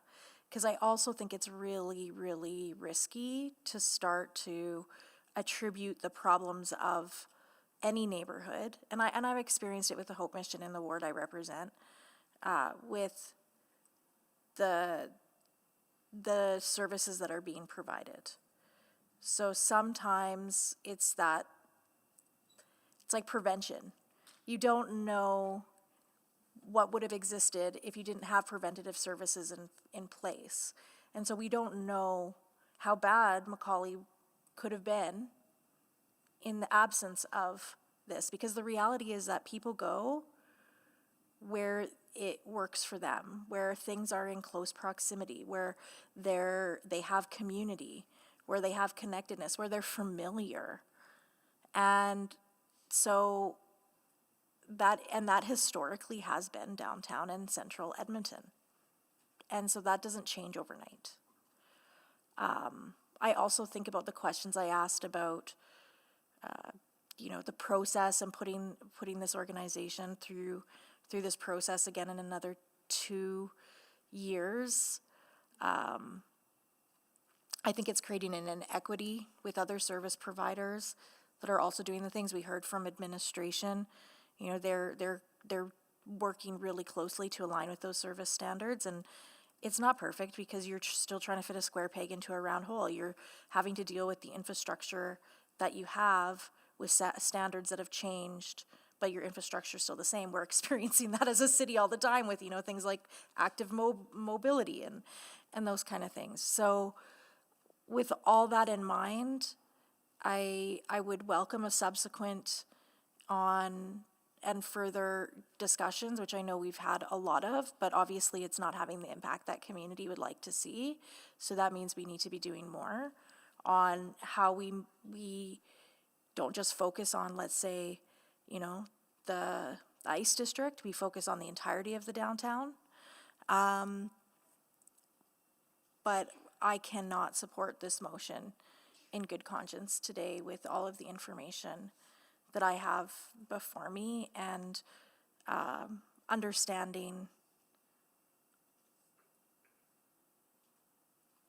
that they can, whether we put in a sunset clause or not, if the service is no longer needed, or if the services standards need to change because the province asks and expects that, they will and they can. So the sunset clause isn't going to fix that. Thank you. Thank you, Councillor Rutherford. Councillor Knack. Thanks, Mayor Sohi. So to start, this should go without saying, but just to be very clear, I don't think anyone here is ever going to be questioning the quality of the service or the work that's happening each and every day with Mustard Seed, with Radius. I'll go further and say, I'm very excited about the work that Mustard Seed's doing in the ward I represent. They're building new housing, they're building spaces that people can actually get the help they need and starting to spread out the service. So I want to cover that. And we need more of it. We need more of it in the ward I represent. I'm happy to take it right beside my home. I live by Meadowlark Mall, which is a health center and a great transit hub. Seriously, if we can find a way, let's go build it next door to where I live. That's what we need right now. So I'm going to answer the question I heard earlier today. What would a sunset clause do? To me, it gives hope to a community that's been asked to do way more than any community should ever be asked to do. The fact that they have been doing as much over and over again, and I mean, Mr. O'Hara has been here for, well, as long as I've been here, and longer. And it's, gosh, it's got to be bloody hard to be in their shoes right now. Like, they're just looking for something that can get them in a different direction. And we put on that sunset clause 2 years ago to say, can we get something? And we did. We actually got one. We did get a shelter in Councillor Rutherford's ward, and we need more of that, and that's good. But like, that was the first of what is desperately more needed across the city. And I cannot imagine that we can't at least give this community just something here. I think this is what I said 2 years ago. Like, if we just say, go ahead forever, yeah, I get it. The province probably isn't going to do what we want them to do because we've been talking about it for way too many years. But goodness, if we at least put this on, we can give us all a chance to go get to work on it. And like, I'm looking at our community members and saying, if we do this sunset clause, we need your help. We need you to, I know you're going to do it because you've been doing it for years and years and years. So let's get to work and really get the province to come sit down with us and find those places across the city. Like, that's what this does. It gives us something to work towards. Because the minute we say just go permanent, let's not kid ourselves. That will never change in this area. They've taken on so much. So, yeah, and I think we heard the other question from Mr. Johnson, right? What's that better use in 2 years? For here, it's full housing in that space. It's that medical service. That building should just be 100% of what's happening right now instead of a partial of what is happening right now. That would be the perfect solution for that area. That would be the better use while we work to get things everywhere else. Yeah, and like I don't have a ton of hope. But at the end of the day, like that we're going to see 30 new buildings under construction tomorrow. But on the other hand, I worry that by saying no to this amendment, there's zero chance that we're going to get there. Like, I don't care if it's a 1% chance. And even to the question, and I appreciate what I just heard, like, people go to where there's community and connectedness, and I agree, but there's no space anywhere else in the city. So how can that community even form right now? Boyle Street was operating on Stony Plain Road as a day drop-in spot for the last year and a bit in the West End. And we had a lot of congregation of folks who were unhoused in Stony Plain Road, to the frustration of a number of residents. But it was a spot where they could gather. And it actually just closed down, and guess what happened? Everything dispersed. There's no congregation, there's no community, there's no opportunity for anyone in the West End right now to form that community anymore. Where'd they go? It's not like they left town. I'm guessing they went back over to Macaulay. Because I got nowhere else in the West End right now for these folks. So, it's exhausting here. Can't even imagine how exhausting it is for folks there. And to their credit, most of the community members aren't saying no, don't do it at all. They're just saying, give it a couple more years. Let's work on it. Let's work hard. Let's be a little more bold. Let's push the province even harder. We'll just keep going, but need to give them a sunset clause. And that's just something that they can hang on to. Thank you, Councillor Knack. Councillor Jans, can you take the chair, please? Take it.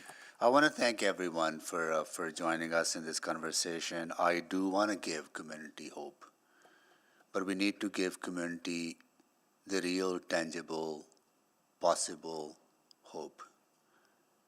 And moratoriums and sunset clauses don't do that.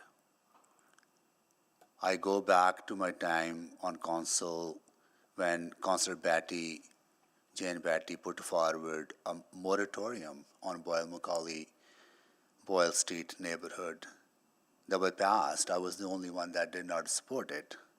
And that moratorium lasted, I think, for 1 decade and made no meaningful difference in the community to disperse social services and affordable housing, because that was the intent of the moratorium, to disperse that from the community.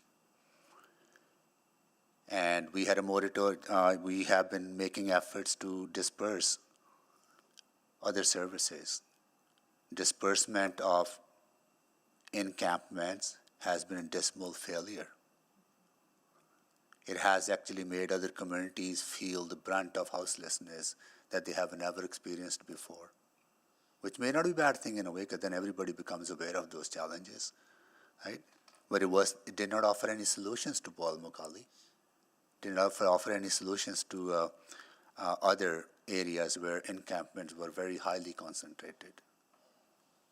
Vulnerable populations still continue to struggle. So I think by having a sunset or moratorium, we are creating false hope.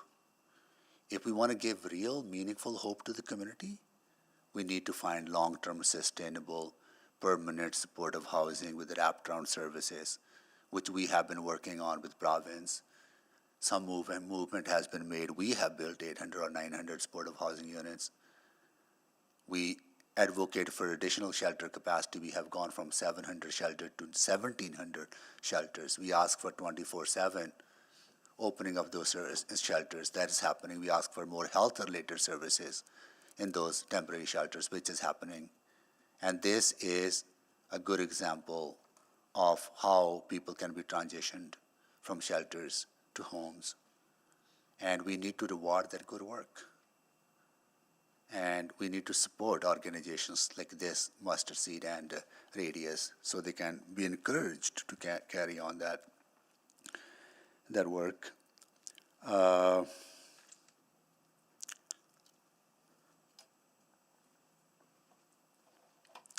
So I would not support this. I cannot support this. I understand the concerns from the community.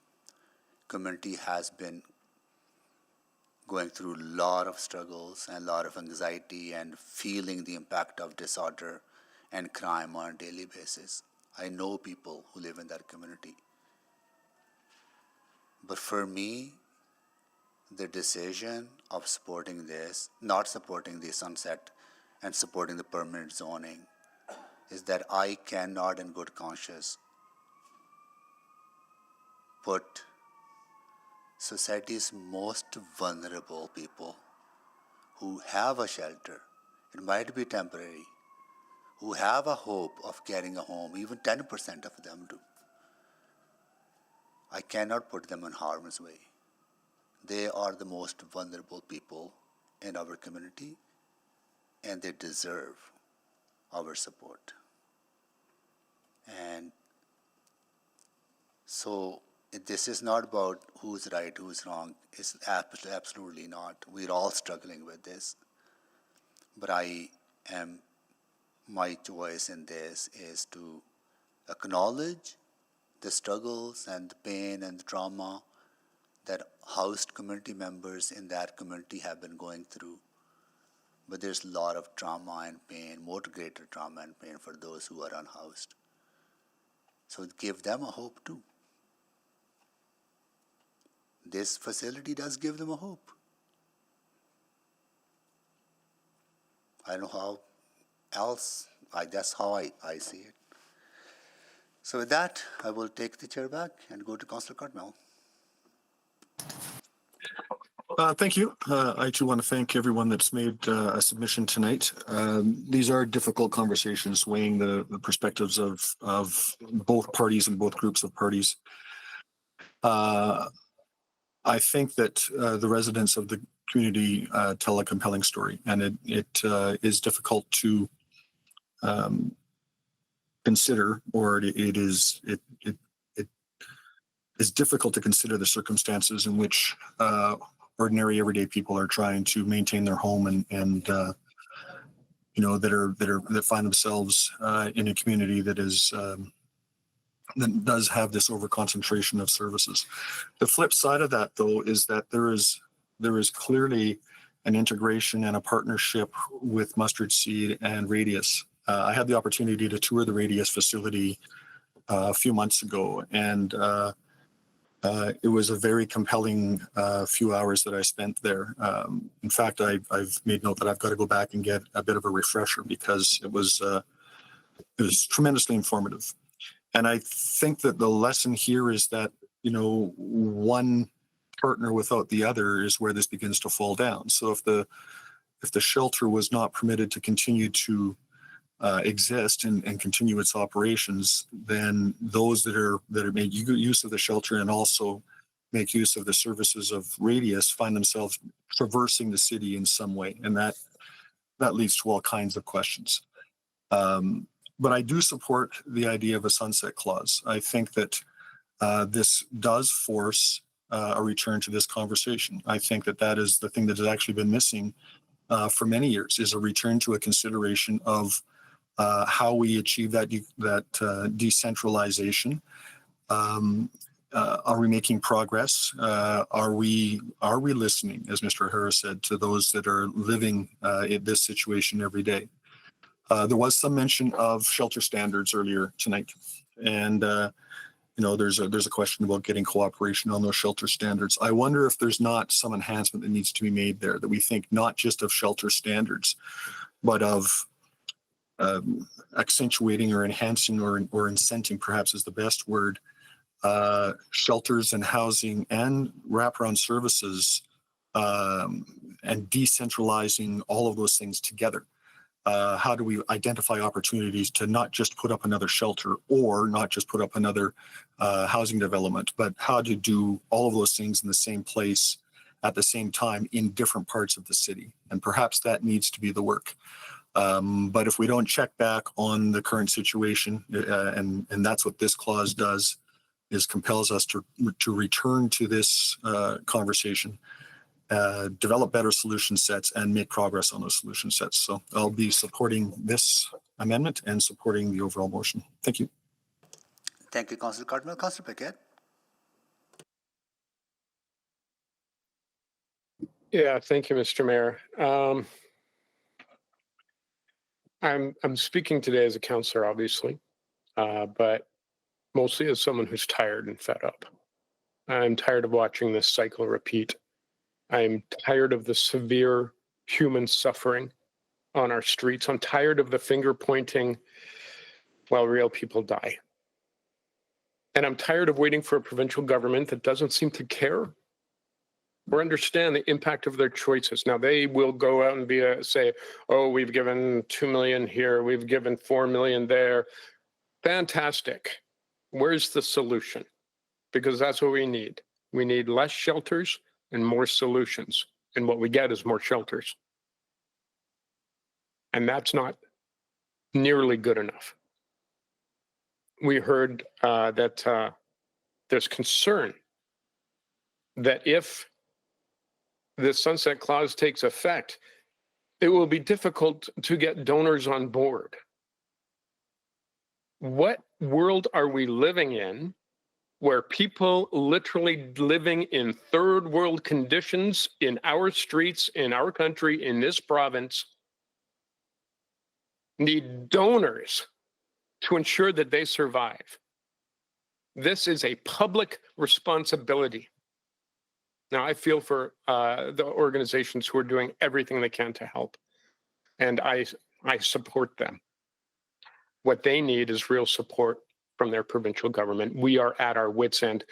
We've been told to back off, to get out. Mr. Mayor, as you know, I even looked at a way that the city of Edmonton could start maybe offering some kind of medical services in order to immediately fast track a solution on our streets and hit a brick wall against legislation and ministerial and provincial no on that front. The sunset clause, what that mechanism does is hopefully it's a bit of a wake-up call for this province. This province who seems very focused on a train wreck of a healthcare system that they orchestrated. Apparently, it looks like that They're very focused on fighting teachers, very focused on fighting municipalities and putting their fingers into every single pie while people die. I don't want to mince words here. This abrogation of responsibility is something that should be disqualifying for anyone in government, for any government to continue to exist. So I will support this motion, not because we need to, clamp down on anything, because we need to get the attention of a province who seems hell-bent on undermining municipalities and the people who live in them and create conditions that are so difficult for people to navigate that they blame their local government. This is not a secret. This is something that everyone knows. And who pays the price? The most vulnerable people in our city. Every single day.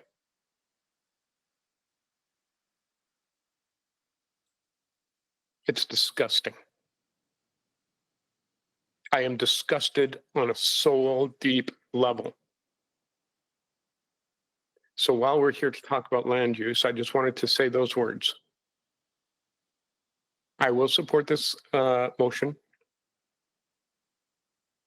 knowing that I'm hoping that it means that we get more action and more willingness to talk about solutions and enact those solutions immediately. We can solve this.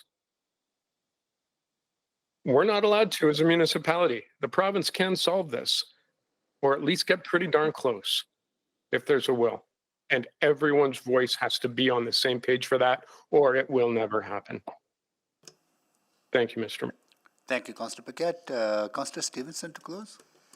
Yeah, thank you very much to all of my colleagues for their heartfelt words, and I know that we're all feeling this one very deeply. I never thought I would find myself in this position, standing in the way of any level of support or services for those experiencing homelessness. I was in city administration when the housing moratorium was in place, and I pushed back on this very firmly and advocated for its removal as a member of Right at Home Housing. And I stand by that. I continue to believe that affordable housing, permanent supportive housing, all housing and services, I believe, are truly parts of the solution. And I may be at odds with some community members when I say that, but I do stand by that and continue to believe that that's true. But in my time in this role, there is a very distinct nuance that I have come to see around the cumulative impact, specifically of emergency shelters concentrated in a very small area. It's not particularly fair that we're trying to solve that cumulative impact through this very single small decision over which we have some level of control. But I do think we need to seize the opportunities that we have to contribute to the shift that we need to see in this community. I do want to be very clear for everyone's understanding that the Sunset Clause does not mean that operations stop July 1st, 2027. Instead, I think the Sunset Clause encourages us and moves us towards what we know is the best approach to support people who do fall into homelessness. We already see so much of that happening in the services on site, and the Sunset Clause doesn't detract from the bulk of the incredible work that's happening there. Again, this is not a vote against these organizations who do phenomenal work or the incredibly important Edmontonians that they serve. It's truly about recognizing the viability of this entire community who continue to show up and advocate in positive ways for the unhoused residents of their neighborhood as well. So thank you again to everyone who's spoken so passionately. I know that this comes from the best place in all of us, whatever our decision is, and these are just the very difficult decisions that we grapple with. Thank you. Thank you, Councillor Stevenson. So please vote on the amendment first.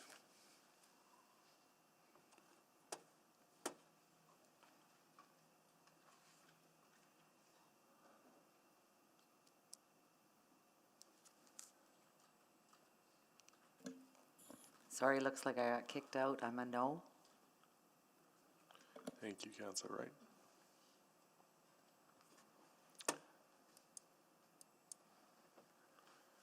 We have all the votes. Sorry, display the votes, please. That is carried.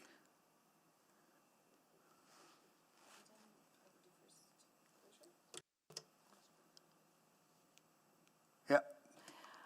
I'll move closure of the public hearing. Second.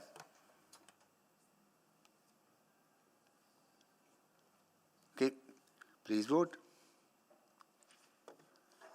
I'm a yes. Yes. Thank you, Councillor Jansen Wright. We have all the votes. Display the votes, please. That is carried. Thank you. I'll move first reading. Second. Okay, we have first reading on the floor. To speak, Councillor Rutherford. Councillor Jans, to speak. Thank you. This is a very, very challenging debate and motion here. But I think I don't want to reiterate what everybody said, and I know the night is long. It's just one thing I can't let go of here is last July, Leduc City Council voted in a vote of 4-2 to close their shelter space and ship people deliberately. They said this, in quoting from the media here, the city aims to send its homeless to Edmonton. This was a reversal of a decision they had already made in June last year, and Mayor Bob Young moved this motion and brought it forward because Leduc didn't want to spend $300,000. And our province, and our minister, and our premier, and our cabinet, and all those folks who stood there saying, yes, we're with you, Chinatown. Yes, we're with you, downtown. Yes, we're with you, Macaulay. All of those folks, that same government, that same cabinet, are letting Leduc explicitly do this. We've known this for years, but they said the quiet part out loud. We've known this for years. You talk to people in the shelter system, etc. People come from all over Alberta to Edmonton, and we receive them and we help them. But this can't stand. And at every opportunity, we need to be putting Leduc on blast that this is unacceptable. So we can vote however we want today, but we need solidarity among all municipalities, among all city councilors, among everyone everywhere, that this is a provincial issue. This is a whole systemic issue, and it will not be solved by moving people from one municipality to another, from sunsetting one shelter to another, to moving people from one hopeless situation to another. And for the government to say that this is acceptable, like how that city council was not hauled under the MGA, and like when you remember when things happened in Edmonton, how the minister walked in and said, we've got our police act right here, we've got all these other tools right here. How Leduc was allowed, it's been over 12 months, to get away with this is outrageous. Councillor Rutherford. Yeah, I'm sorry I'm speaking again. I spoke to the amendment.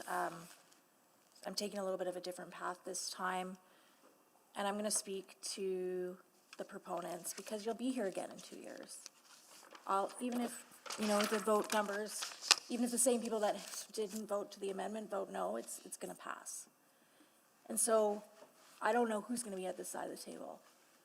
But you, I hope, hold them accountable because this is now the second time you've had to come. So that'll be the third time, with always the promise of advocacy and things getting better. And to Councillor Jans's point, whomever's at this table, hold them accountable for what did they do in that 2 years. Not you, you are doing the work. You are boots on the ground, every day in and out, helping people that are most vulnerable in our community. I hope, and I hope if I'm so privileged to get to sit here that you hold me to account to that too, whatever my vote is today.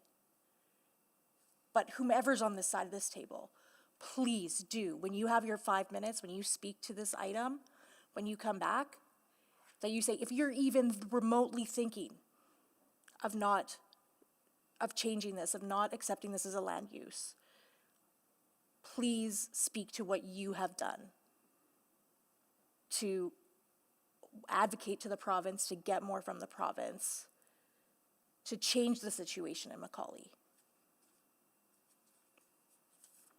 That's all I want to say. Thank you. Councillor Jans, can you take the chair, please? Taken. I am really struggling with this, whether I can support this. I am profoundly disappointed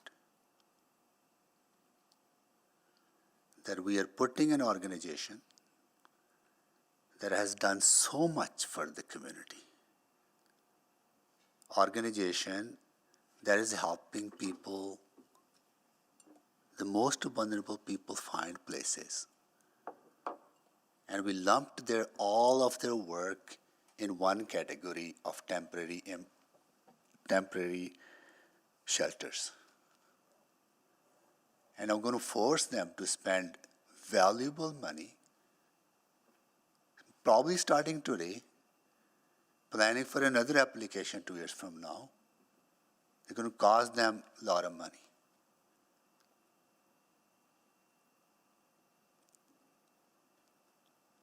And we have been asking province to fund more wraparound services in shelters so that people can be connected to services. And this facility does that. And we failed to acknowledge. So I'm really struggling whether I want to give them hope that they'll be getting a permanent zoning in 2 years from now.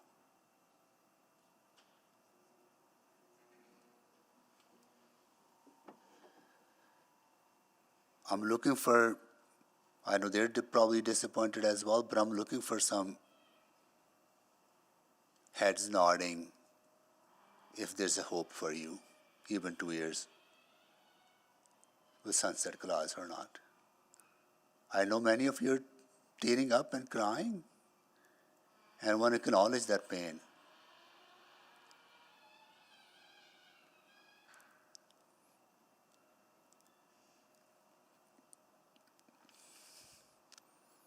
People will die. People will die. And continue to die.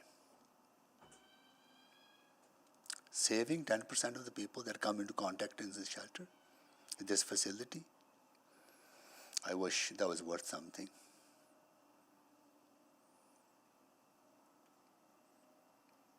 This is no different than Leduc sending their houseless people to Edmonton. We are making a decision from sending them from one community to another community within the city. I know how that's different. So I'm really struggling whether to support this or not.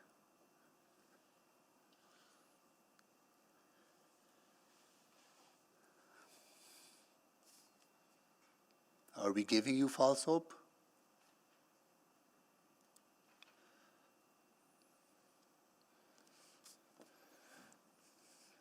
Okay. I'm sorry. I want to apologize to you. Thank you. Councillor Knack, go ahead, please. Thanks, Mayor Sohi. This is very different. Like, the amount of people that are dying on the streets every year is getting worse. So I think we have to understand that if we're back here 2 years from now having the same conversation, then we have all failed. If we're talking about extending a shelter 2 years from now, instead of having people in the housing that they need, then we've let them down, we've let the community down, we've let ourselves down. Like, that's the issue here. Councillor Paquette talked about it earlier, but this is so different than saying we want to move the problem. We want to actually solve the problem. So I appreciate, and with the greatest respect, I appreciate, and yes, I am. I hate that this is the avenue. I hate that this is the only place where a public conversation happens. Because this never happens at the provincial government, because they don't have public committee meetings where people can come and speak to this. There's no opportunity to actually really engage the minister and get an answer. Municipalities across this province have been begging for a plan from the province. We can't even get a plan right now from them that shows what action will be taken. Red Deer's Recovery Center is at capacity. There are people waiting to get in, and there's nobody who can get out of that building because they don't have post-recovery housing right now. So guess what happens? We fill up more shelters. Like, that's where my frustration is in all of this. So, I mean, Councillor Paquette's right. I know we're all sort of passionately agreeing, and I'm fired up because, and we're fired up at the wrong areas. We're fired up at each other right now when it's like, I know we all share the same goals. But there is no visible path from the order of government that has jurisdiction.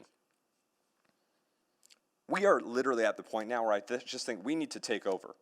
Even though it's outside of our legal authority, just start doing it. This is a little to Councillor Rutherford's point, like 2 years from now, I don't want to just wait and advocate anymore. Like, we just got to take the lead. Fine, let's take the money, start running our own housing authority, start running our own health authority.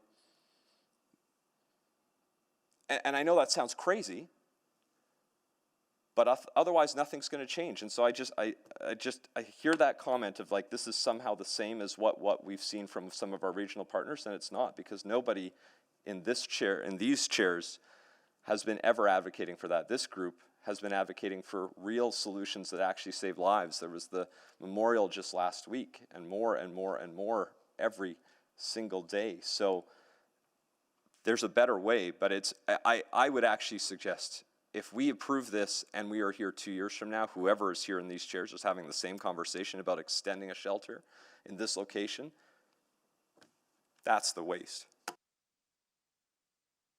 Councillor Paquette? Yeah, thank you, Mr. Mayor. Let me be clear. I don't think any of us are failing. I think all of us are looking for every possible avenue within the limits that have been set for us. And those limits come directly from the provincial government. And so we're all playing in this limited field that they've created while we bump up against the walls, trying to reach out to bring people in to safety. That's what is going on here. No one's failing here, except the people who are actually responsible. They are failing. They have failed. And I don't see a world in which they don't continue to fail. That's the heartbreak of it. If this passes, there are a number of things that we should do. And one of those things is ensure that if we're here in 2 years from now, and this organization needs help, that the city helps them with that application so it doesn't cost them money. The other thing that we should do if this passes is, as Councillor Knack alluded to, is seriously start exploring how we essentially go rogue. We'll get shut down immediately by the provincial government. I know that. But we should explore it. We should talk to the public. We should make it plain that there is a serious problem. We've tried everything within our legislated means, and we're pushing against those legislated means. And I'll say it openly. And if anyone from the province ends up watching this or someone sends it to them, yeah, put my name down. I want to talk to you. And you should want to talk to me if you care at all about other human beings. If you don't worry about it. Okay, don't worry about it. Just do a Saturday morning radio show with scripted answers. That'll fix everything up. Mr. Mayor, it's been 8 years that I've been dealing with this. 8 years, and it's gotten worse and worse and worse. And it's hard to break through because, according to the polls, this government is doing just fine. They're doing just fine. But they also have the bully pulpit. And so the third thing that we should do if this passes, Mr. Mayor, is devote serious dollars to communication and serious communication, professional communication, to lay bare to the public exactly what's going on and why, not pointing fingers, but extending a hand to the province and saying, listen, we all know what's happening. We all know you can do better. We're inviting you to do better. And look, I get it. You know, for nonprofits and for smaller municipalities, even for us, it's a risk. I mean, we know we get punished all the time. Nonprofits can't afford to get punished, have their funding cut. Smaller municipalities can't afford to get their funding cut. It is brutal, an existential threat every day as we try to save other people from their individual existential threats every day. It's madness. But what's on the docket? Separation? Real important things to the daily life of Albertans? I mean, come on. I'm sick of it. Everyone else is sick of it. And we're all just crashing against those rocky shores. It's time to build a safe harbor. Thank you, Mr. Mayor. Thank you, Councillor Fouquet. Councillor Stevenson, you want to close? Yeah, thank you very much. I appreciate the comments, and we are fired up at each other. And I can understand the passion, I can understand the high feelings, but I'm worried that our value community partners are being caught in the crossfire. And so I want to be absolutely clear that on July 1st, 2027, you do not have to shut your doors. That is not what this means. Over the next 2 years, there is ample opportunity to talk about how you can continue work in that area, in that building, under the different uses that are provided in the zoning. And again, it's not ending the services, it is moving them towards what we know to be better solutions, which is not knowing where you're going to be sleeping that night, not having to leave in the morning. That's a very small fraction of the work that you're currently doing, and that is what is being spoken about today. For Radius, health services is not going away. The work that you do, the way that the Mustard Seed supports you doing that work, is not at issue here, and that is not being sunset. Suggestions otherwise are misleading and are causing undue stress for our partners, and that's not helpful.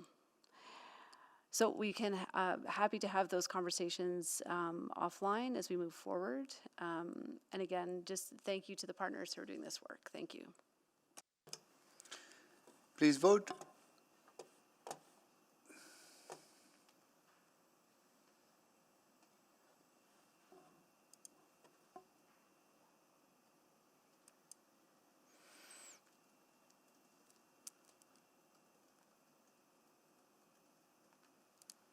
Yes.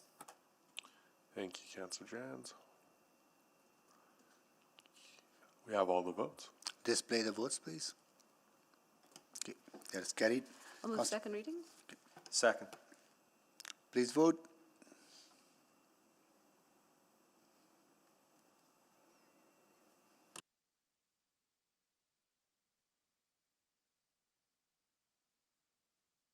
We have all the votes. Display the votes, please. That is carried. Move consideration of third reading. Second.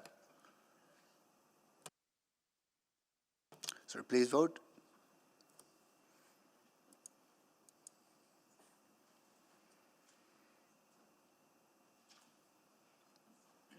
We have all the votes. Display the votes, please. That is carried. Move third and final reading of bylaw 21193. Second. Sir, please vote.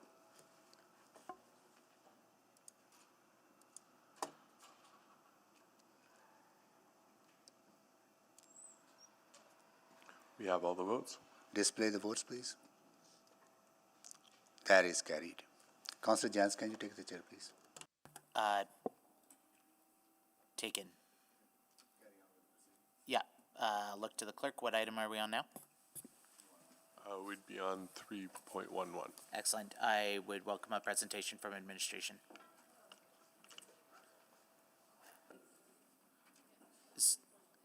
Sorry, I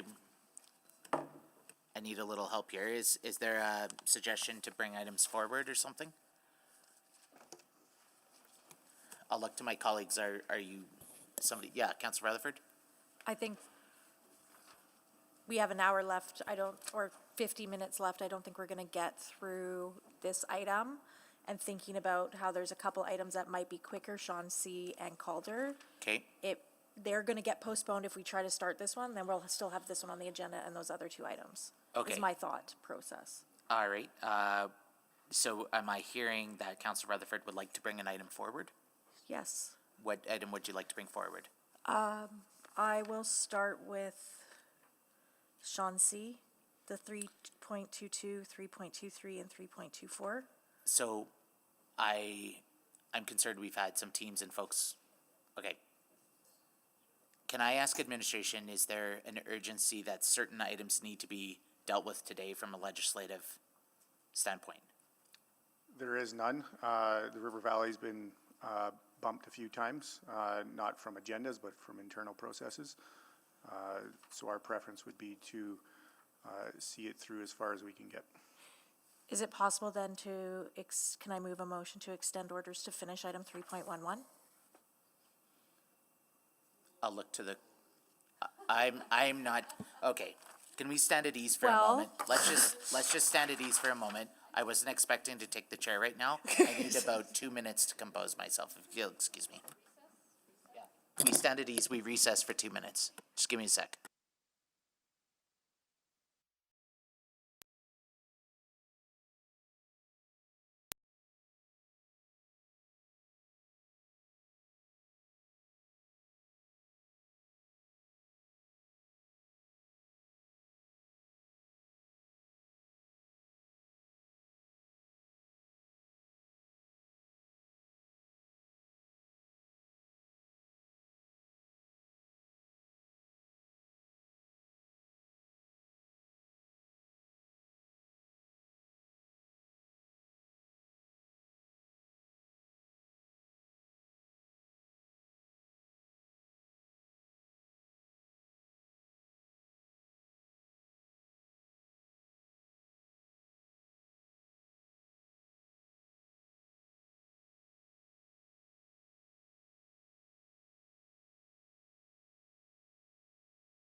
that you've been here all day and lined up. The concern is if we don't get through this item, it'll still be an open public hearing.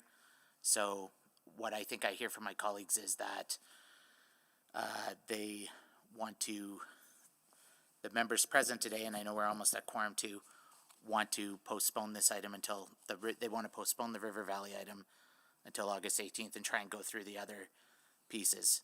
But again, if we do that, then we lose all the folks who have started speaking here, etc. So I'm going to say that we stay on item 311 and just start with speakers. And if somebody wants to challenge me and suggest otherwise, they can go ahead. Okay, I'll challenge you. Okay. Sorry. Okay, Councillor Tang, you're on the board. I was going to move postponement of 311 to 314 and bring forward the rest of the agenda. Second. Okay, so there's a move to postpone this item. I believe that would be until the August 18th meeting. Is that what you're saying, Councillor Tang? Correct. Okay. There's a motion to postpone. It's been seconded by Councillor, I think it was Councillor Wright. Are there any questions on the postponement? Councillor Stevenson. Yes, thank you. I believe we're far enough away from posting the agenda that we could make this first item on August 18th. I'll look to admin. Like the agenda hasn't been published yet for June 18th. Ms. Petrin and Mr. Pollack. Sorry, the agenda hasn't been posted for August 18th yet, so we could make this first item? Correct. Great. And we don't need a motion to direct that? Or do we? Well, we've referred a bunch to August 18th, so Okay. we'll have to look at that, but knowing council's will, we can. Just to correct, they haven't been referred yet to August 18th. There was discussion on it, but they haven't formally done a motion, so. That is true, sorry. This would be the first one out there, but I would remind you, it's 4 items you're postponing, so you'd probably, if you're gonna give a motion, it wants to be first 4 items. Right? I believe, Councillor, that's what you're asking, because you. Yes, exactly, to be the first 4 items. And then maybe just to be clean, could I make a friendly amendment to the motion that we add those additional items that require postponement, as none have actually been formally postponed, and we do them with 311 to 314 as first items, followed by the other postponed items on the August 18th agenda. I can restate of postponement 311 to 314, and then followed by 326, 327, 328, 330, 331, 332. Is that what you meant? I do believe the 326 to 328 have been formally postponed already. Okay, sorry. Were they? Oh, Yes. they weren't. Yeah, the 326 to 328 were postponed. Those are Okay, the 3. fine. Yep. Then 330 to 332 and 336 in that sequence. Okay, clerk, do we have the wording for that? Could we put it up on the screen? Yeah, we're just getting it now.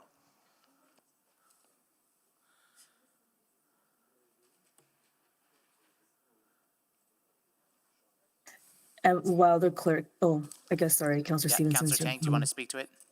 Yeah, just as the clerk is preparing for that, just in the interest of time, because I'm not sure if we're gonna have quorum, I will not be able to stay past 9 p.m. I'm not sure if staff can either. We have this is a very long agenda. I'm recommending we move forward the rest, partly because there is no opposition, and I anticipate those will be quicker discussions, and we can actually finish that within the remaining time. Okay. This just to be practical, thanks. Okay.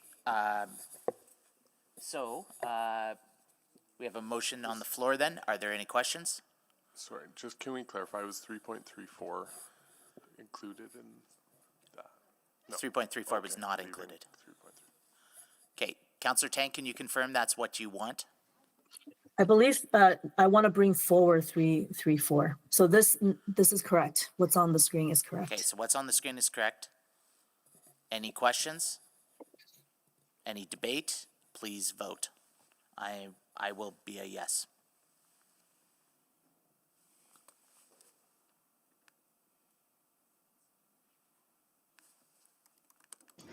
Yes. Thank you, Councillor Rice. We have all the votes. Okay, please display the vote. Okay, that is carried with one opposed. Thank you. Okay, clerk, what item are we on now? I believe that would bring us to item 3.34, right, yeah. 3.22. Okay, does administration have a presentation on this item? Thank you. And again, for all of those who came today, I just want to offer our sincere gratitude for you coming, and we'll endeavor to connect with you shortly. Thank you.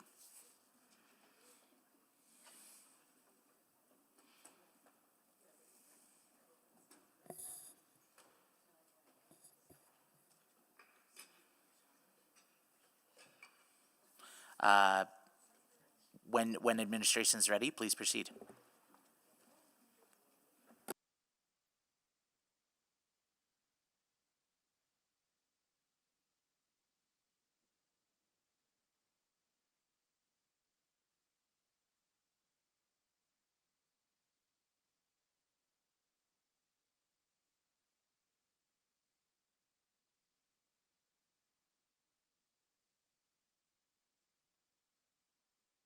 Could you remind me who selected this item? Councillor Principe? Correct, yeah. Okay, good, excellent. When administration is ready, please proceed.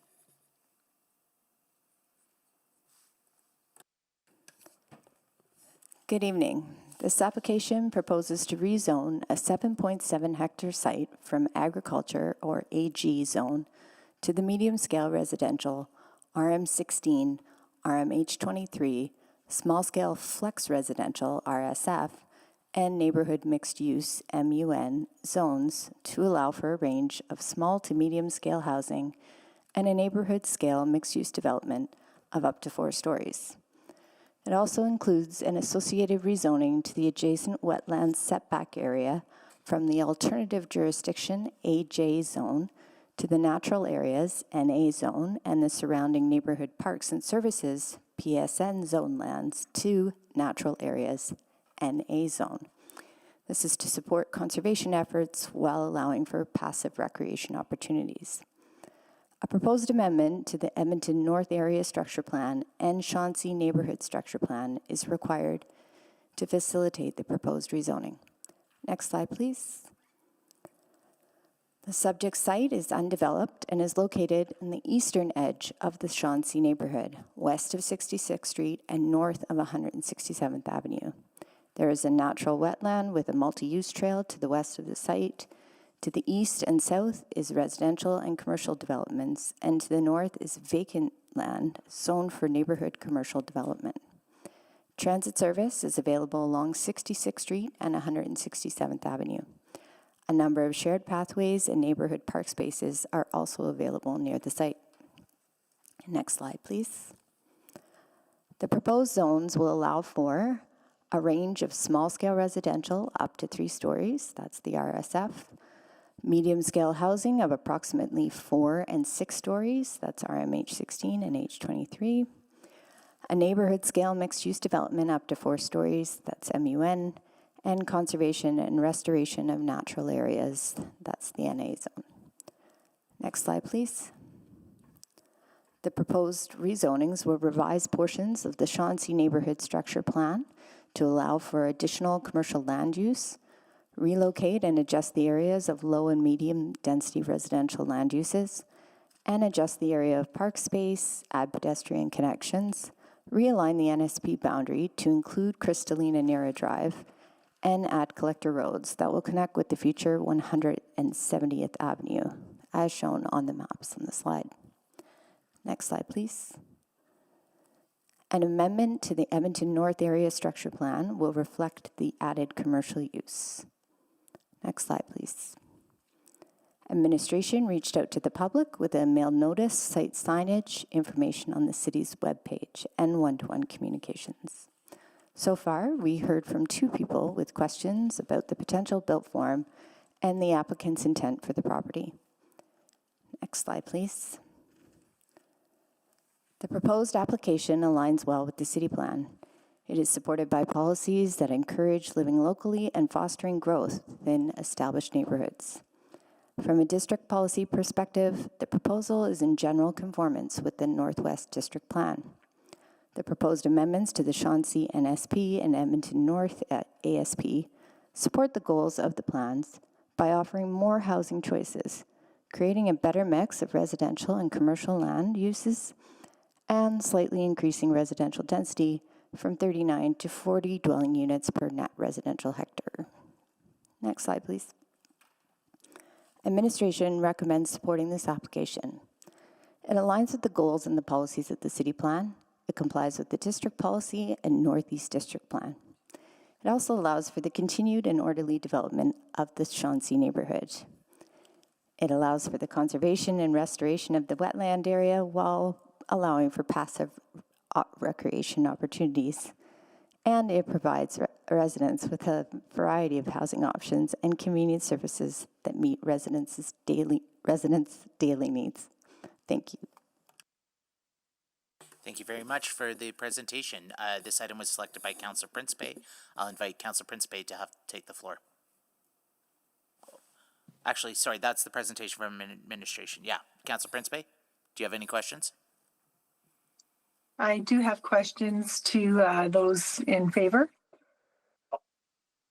Let's ask, are there any, so you don't have any questions of administration right now? Well, I do, but I think typically we hear or ask questions to people in favor first. You're correct, my apologies. So I believe there were 3 speakers on this item and I have them all down to answer questions. Is that correct? No additional presentations? That's correct. Excellent. Right. Excellent. So, okay, Councillor Principe, please, you have the floor. Thank you. I'm not sure who this should be directed. Confirm who's available. Sorry, one sec. Is guest Stewart with us? Or guest Zwicker or guest Deal? Amy Stewart is here along with Wade Zwicker. Romeo Dole is not in attendance. Back to you, Councillor Principe. Thank you, Chair Jans. Mr. Zwicker, could I ask you, with the, I know that you didn't receive a lot of concerns from residents. However, I did about the increase in density. So just wondering about the RMH 23. Was it ever considered to do a RMH 16 in that area?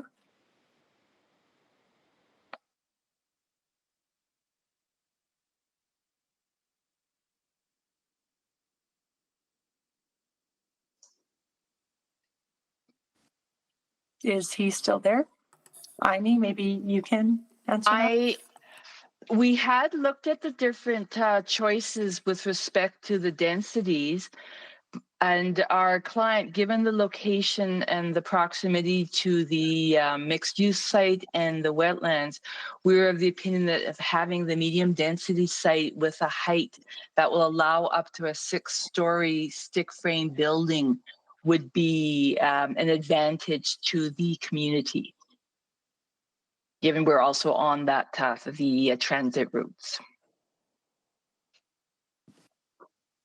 Okay, so there wasn't consideration to, I would be more likely to support this if that was an RMH 16 as opposed to 23. You know, residents in this area are very concerned about overdensification, as am I. And I think that an RMH 16 would be more reasonable in that area. And I'm not sure if that's something that would be considered. Given the proximity to transit, if my microphone is now working, we were looking at maintaining the existing density that was identified in the existing area structure plans and neighborhood structure plans. And can you tell me what that density is? Amy, do you have that number? Okay, so our proposed density, it was mentioned in the council report. We increased the overall density, I believe, by about I think it's 1 unit per hectare. We went from 39 to 40 units per hectare, so it was very minor change. The RMH 23 is considered a medium density land use.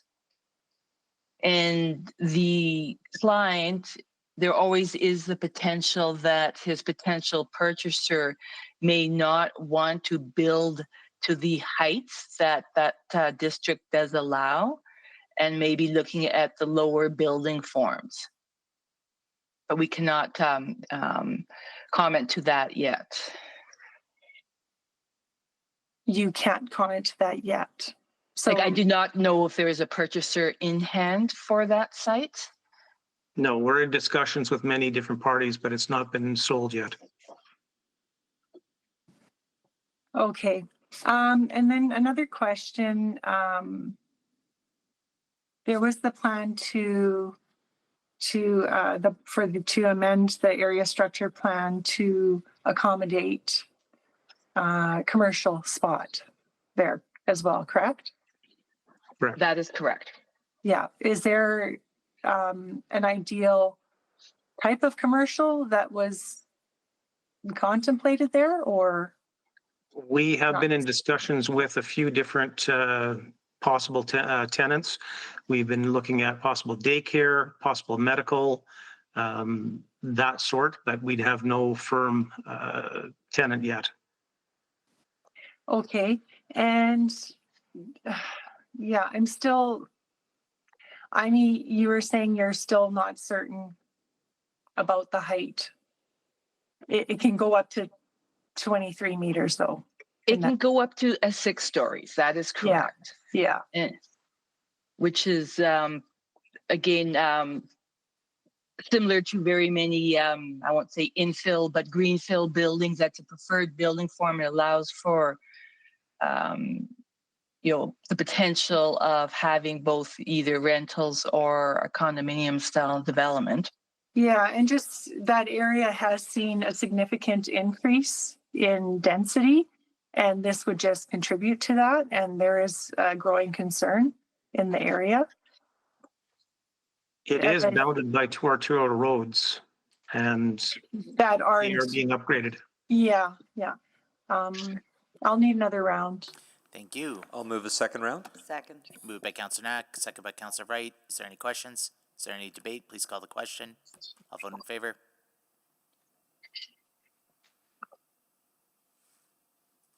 Yes. Thank you.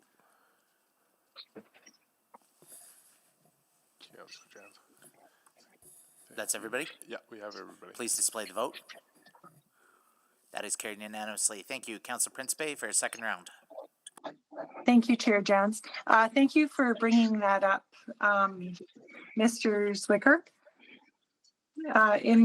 In regards to the roadways there, 167 Avenue and 66th Street, would this development, is there any intention for the developer to be widening those roadways?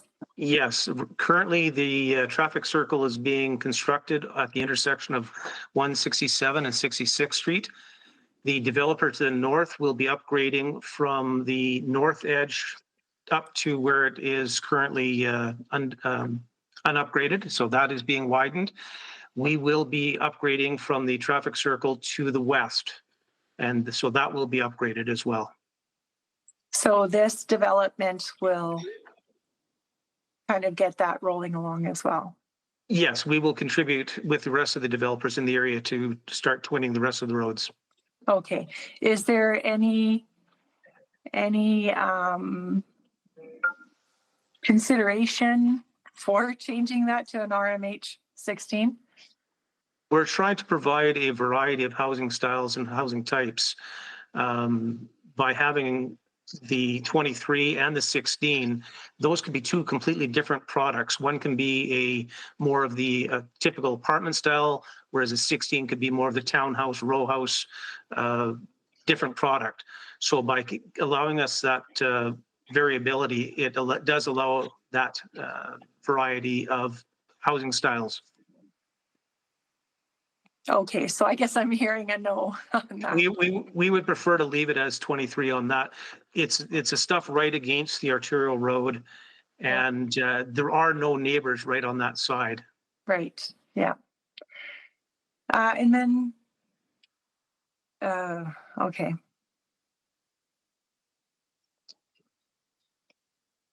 Okay. Through the mayor, may I address another comment with respect to the change in unit count? Councillor Principe, do you want to hear? Pardon me? What was that, Amy?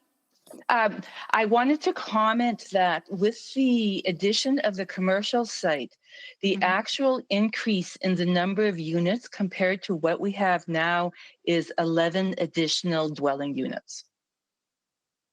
Oh, okay. Thank you for that information. All right.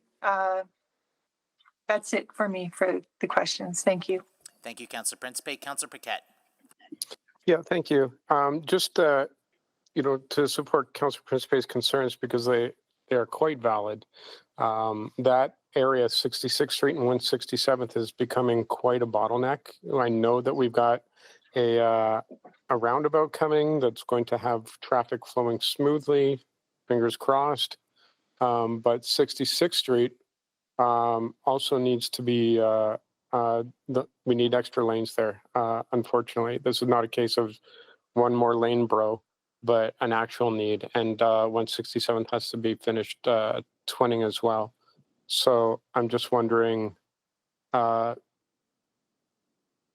what the pace of development is here, what the anticipated finish date is, and how that coincides with the road work that's needed.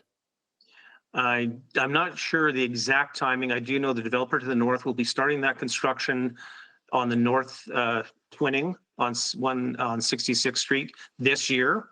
I don't know their timelines for completion. Because of all the other construction, we will very likely be doing 2026 or 2027 for the twinning of 167th Avenue. As you can imagine, we can't do all the construction at one time or that would shut down that entire intersection area. Yeah, no, understood. But it's been probably about 10 years now since we've been having these conversations. So I'm wondering when this gets sort of, when branches sort of work together to make sure that this all gets done in order rather than sort of haphazardly. Yes, unfortunately, we just purchased this property from the city last year, and it's taken up until now to get it processed. Once we get it through, we will be able to complete some of the roadways. Okay. And and has there been a conversation with the city and developers about maybe doing some swaps on responsibility so that things that are more urgent now get done faster using developer funds, and then the city can come in and use city funds for the things that aren't quite as urgent? I have not had those conversations. There perhaps is somebody from transportation. Faisal, I believe, might be able to address that, but Okay. I cannot. Okay. All right. Thank you. Councillor Paquette, do you have any further questions, or did you want to direct that question towards administration?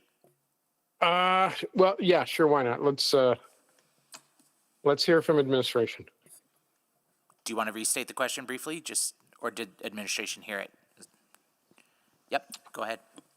So, Councillor, that the swap that you are talking about, we already did that a couple of years ago with 82 Street to the west, which the premise was exactly what you mentioned here, that whatever is the immediate priority, let's look at that, swap the responsibilities.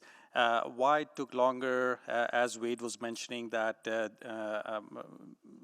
this was city's parcel, and up until now, now that it is a private entity, there is a developer interested in developing it, hence the arterial upgrades are tied to that development. So in terms of the timings, maybe I'll just take a few minutes. There is a table in the report as well that highlights some timelines for arterial construction in this area, knowing well that there's lots happening and it has to be staged and phased in a reasonable manner. So the first thing first over here is 167 Avenue widening from 2 to 4 lanes. Roundabout construction is already underway. That is slated to be completed by next year. And then subsequent to that, the twinning of to 66th Street will be phased subsequently. So these are the commitments that are already in place through different subdivisions with the developers. Yes, we will be working closely to make sure these are carried through. Okay, thank you for that. One thing I'll mention, though, is that I think that every part of the city that's growing has been growing for the past 10 years or more. We've known that these areas of congestion, frustration existed and would only get worse. And it just seems that the pace has been maddeningly slow for one reason or the other on these real pinch points. And yet, Councillor Principe and I have both noted other areas of town that are not quite as severe, seemingly getting more attention. And so I think I will speak on behalf of my residents who border that exact street. We would sure love to see clearer communication in advance to the community about these issues, because right now I may know, Councillor Principe may know, but the people don't know.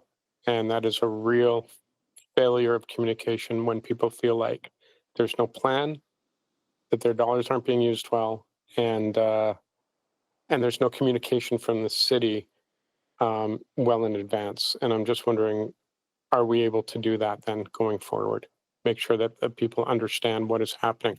Maybe better signage, maybe QR codes, maybe something that actually explains on the sign what is happening and the why. Point noted. Is that possible? We can definitely coordinate with the developers and if it is a capital project, then yes. There are avenues, absolutely, like you mentioned, using some technology that can better serve as awareness for the community members. And is it doable? Yes. And we can take that back and talk to the developers who are working on these commitments. Okay, and just to give you a bit of insight, right now I've seen Councillor Principe having to talk to people one-on-one to get this information out. That is an extraordinarily terrible use of time, when simple communication, very clear, broadly communicated to the public, could do the job as well. So it's just a matter of utilizing resources better. And maybe my own frustration is coming out in this, but I know that Councillor Principe has been working hard on that too. And it'd be nice to get some help from the city. Thank you, Mr. Thank you, Chair Jansen. Thank you, Councillor Paquette. Are there any other questions? Okay, I would welcome Councillor Principe. You selected this item. Would you like to move to close the public hearing? Can we just clarify, are you asking for new information? Pardon me, is there any new information? Questions of new information? Hearing none. Yes. Councillor Principe, pardon me. Yeah. Thank you, Chair Jans. To administration still. The question that I had asked about the increase in density, is my understanding from what I heard, is that 11 units increase? Yes, so 11 units, and the corresponding density at the NSP level, so at the neighborhood level. So right now it's at 39 units per net residential hectare, and it will bump up to 40. So it's very minor, and it's only 0.46 of land area that is moving into medium density from other land uses. So yes, 11 units. It's a short answer, sorry. 11 units, okay. And of course, every time rezoning like this comes forward, you're always taking into consideration breathe and ensuring that there's enough green space, correct, to accommodate the Absolutely, increase yes. in density? Yes. All right. I do recall that when we had when I had supported the NSP, I said I would not support an increase in density from that point on. And my concern is that I'm seeing incremental increases coming forward consistently, and that's a concern. So is this something that we typically see? We bring amendments to council for consideration as they come in, and sometimes those are bringing densities down, and sometimes those are bringing densities up. So we can't predict whether this is the last one, but we bring them to council for consideration for this kind of discussion at that time. Okay, and what about people per hectare? Do we have that? That's metric? the 39 and the 40 that I quoted. So that's Oh, sorry, not, no, that's units. My Yeah. mistake. So the actual population number doesn't change. So it's at 6,231. Okay, so thank you very much. So the people per hectare or The population population does not change. at the does not neighborhood level. change. Okay, good. Okay, thank you. Councillor Principe, does that conclude your questions? It does, Chair Jans. Thank you. Would you like to move closure of debate?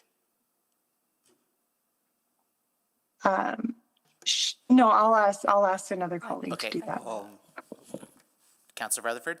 I'll move closure of the public hearing on items 3.22, 3.23, and 3.24. Second.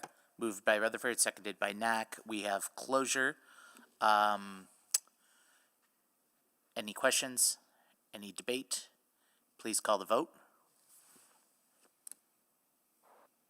Yes.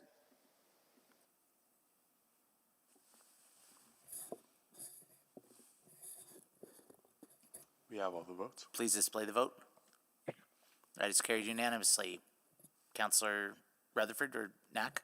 No, I can move first reading on items 3.2, 3.23, and 3.24. Okay, thank you. Second. Moved by Rutherford, seconded by Knack. First reading is on the floor. Anybody wishing to speak to it? Councillor Principe. Thank you again, Chair Jans. Yeah, I would like to speak to this. I think I was expressing my concerns and the concerns that I've heard of the people I represent when I was asking the questions. There is a concern of the increase in density compared to what was anticipated. From hearing the answers today, it sounds like there isn't going to be an increase in density from the original plan. And this will actually activate increasing or the widening of 167 and 66th Street, which is so desperately needed in that area. So at this time, I am considering supporting it for those reasons. Thank you, Councillor Principe. Are there any other councillors wishing to speak? Hearing none, please call the vote. Yes. Thank you, Mayor Sohi.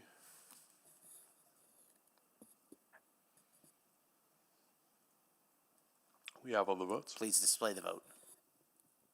That is also carried unanimously. Second reading, Councillor Rutherford. Yeah, I'm happy to move second reading. Second. Moved by Rutherford, seconded by Knack. Any debate? Hearing none, please call the vote. Yes. Thank you, Mayor Sohi. We have all the votes.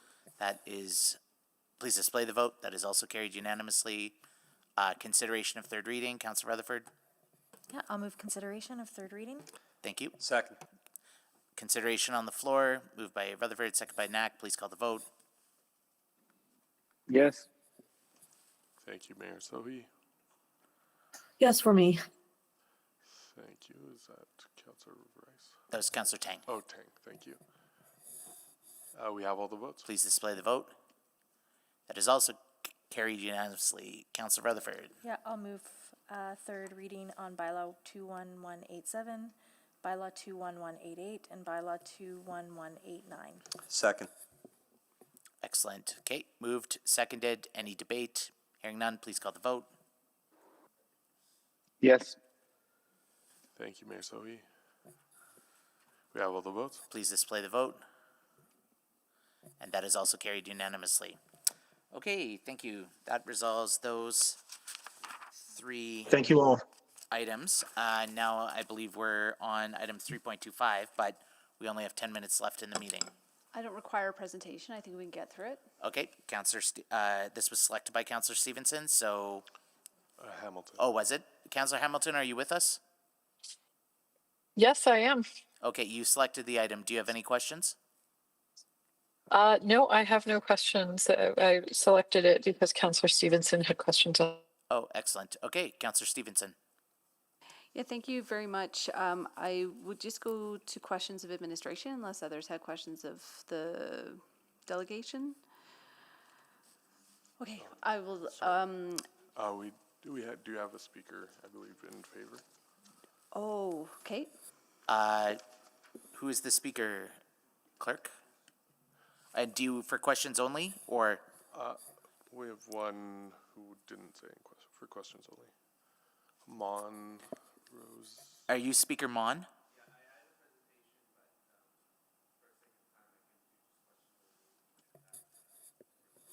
Okay, so the offer is questions only. Is that, Councillor Stevenson, is that okay? Thank you. Yeah, I'll go to questions of administration first and then potentially with new information. Okay, please proceed. Great, thank you so much. So I was just struggling with this. I don't know if we have other visuals that show why the lane access isn't available on this site. Just recognizing it seems like there's garages on either, properties on either side that have garage access. There is. It's my understanding, we do have a couple backup slides. It's my understanding that the applicant does have a detailed technical presentation to show the grade change. Then maybe I will ask the applicant, sorry, Speaker Rossi, if you don't mind coming down. And if they have slides that can be brought up, that would be great. Yep, the slides are coming up now, so if you want to come and grab seats 4 and 5 at the front here. Maybe we can flip through those slides.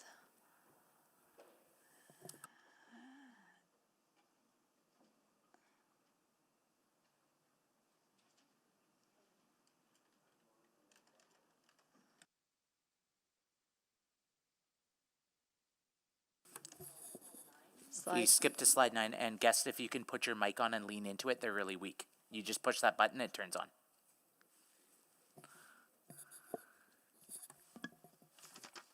Actually, so we have slide 5 that actually shows the picture of the alley. And you can see it's a picture of actually the neighboring property, but you can see that elevation difference. The neighboring property has their backyard is significantly up. It's held by a retaining wall. More context would be the alley itself. You can see there's vegetation. It's underutilized. So there's that. We can also flip to slide 9, please.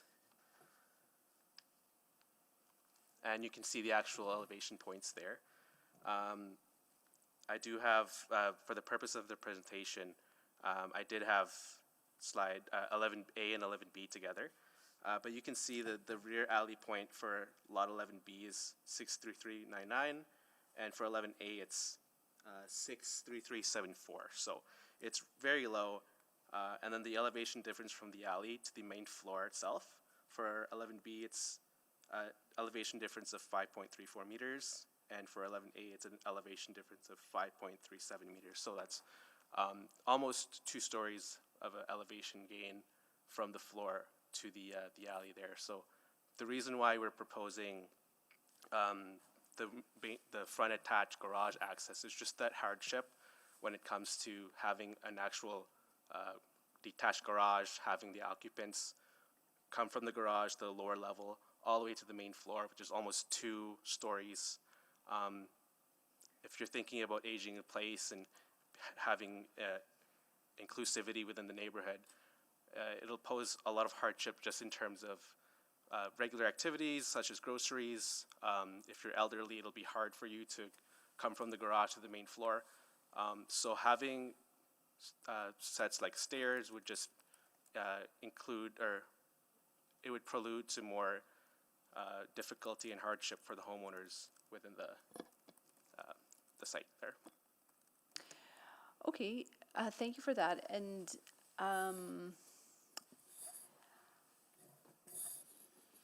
sorry, so the image of the alley with the retaining wall, that is I'm not seeing that on other aerial photography.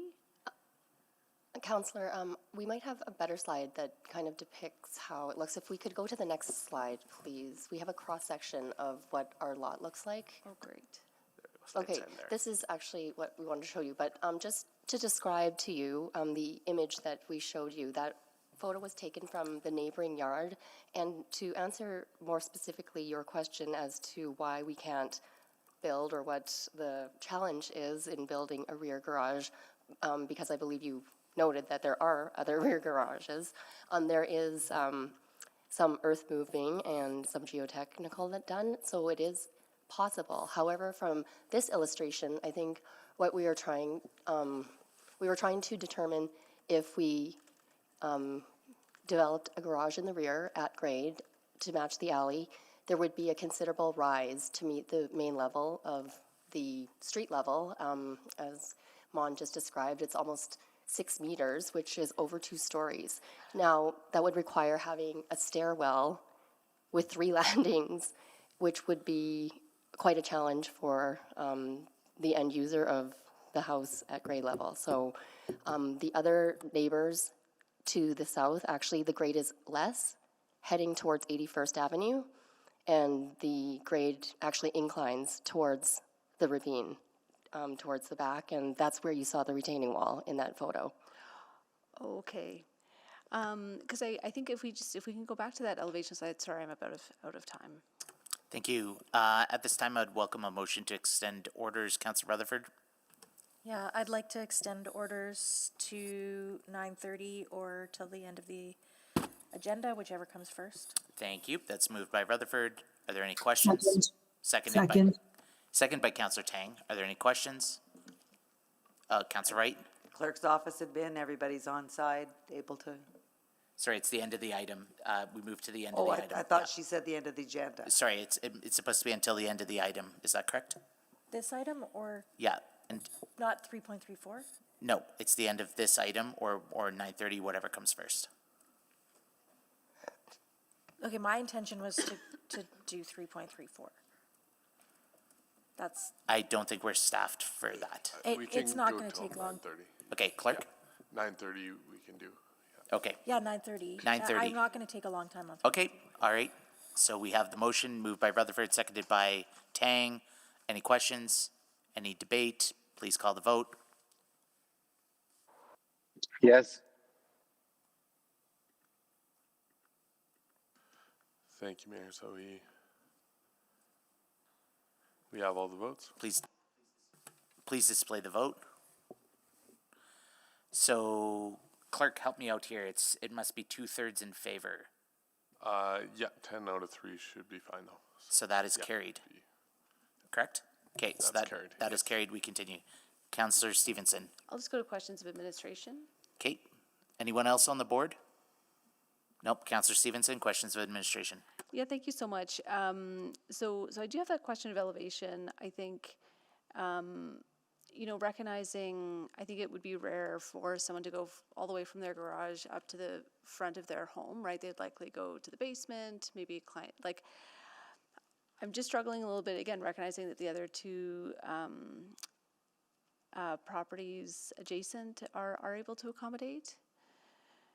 So the district policy does direct that we take access from the alley where practically possible. The applicant presented enough of a case to us that it wasn't practically possible. Okay, and then I think just some other elements of the direct control. So I noticed that it has fairly restricted uses. So again, it's not just sort of a general residential use. Just wondering the thoughts on that.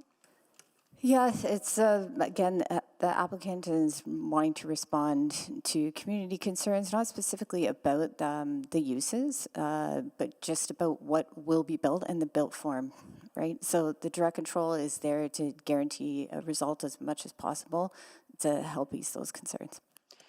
Yeah, and I struggle with that a little bit because the development rights are so similar to what is allowed under an RS zone.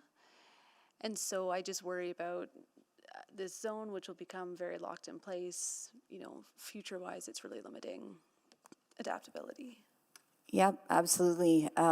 What we saw in our review was 2 sites that are development permit ready, highly compatible with the surrounding land use pattern, and had some very specific regulations around enhancing the front yards, which is different than the RS zone. More shrubs, more trees, narrow driveway. So yeah, again, just that better design outcome for the neighbors. Great, then I think just more strategically looking at, these laneways now. So I see the state of this one, it looks like it's unpaved. I guess I just worry that the intent of rear alley access is not only pedestrian safety, safer mobility, but also best use of our assets.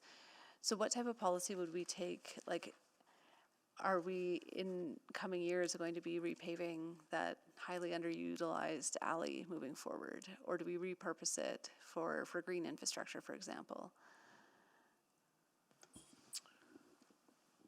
So currently the alley is very much underutilized, so this could be a good candidate to repurpose.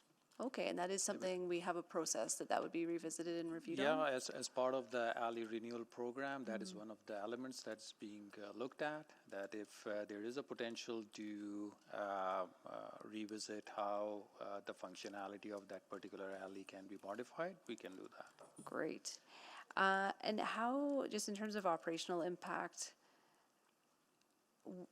where is waste picked up from currently? Like, again, do we now have waste vehicles that are servicing the front and then also the lane? So if you look at the block there, and maybe if clerks can bring up slide 6, the 2 parcels to the north are taking access of the street.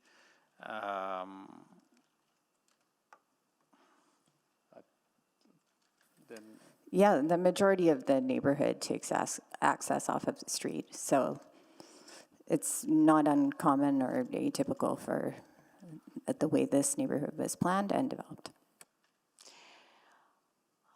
Great. And so again, when it comes to alley renewal, that's something that could be revisited so that we're not putting in the capital dollars to repave all of these? yes, and just to be clear, that's not on the horizon. Great. Okay, well, thank you. I don't think I have any other questions. Councillor Wright. Sorry, I am chairing. I forgot. So we're all done questions. Councillor Jans is back. You want to take over? Excellent. So we're finished questions. I'll move closure. Sorry, can I just Of do the a call public for new section. information? No new information. Councillor Hamilton, did I hear closure? Yep. Okay, moved, seconded by? Second by Councillor Councillor Tang. Excellent, thank you. Any questions? We'll call the vote. I'm in favor. Thank you, Councillor Jans. Yes.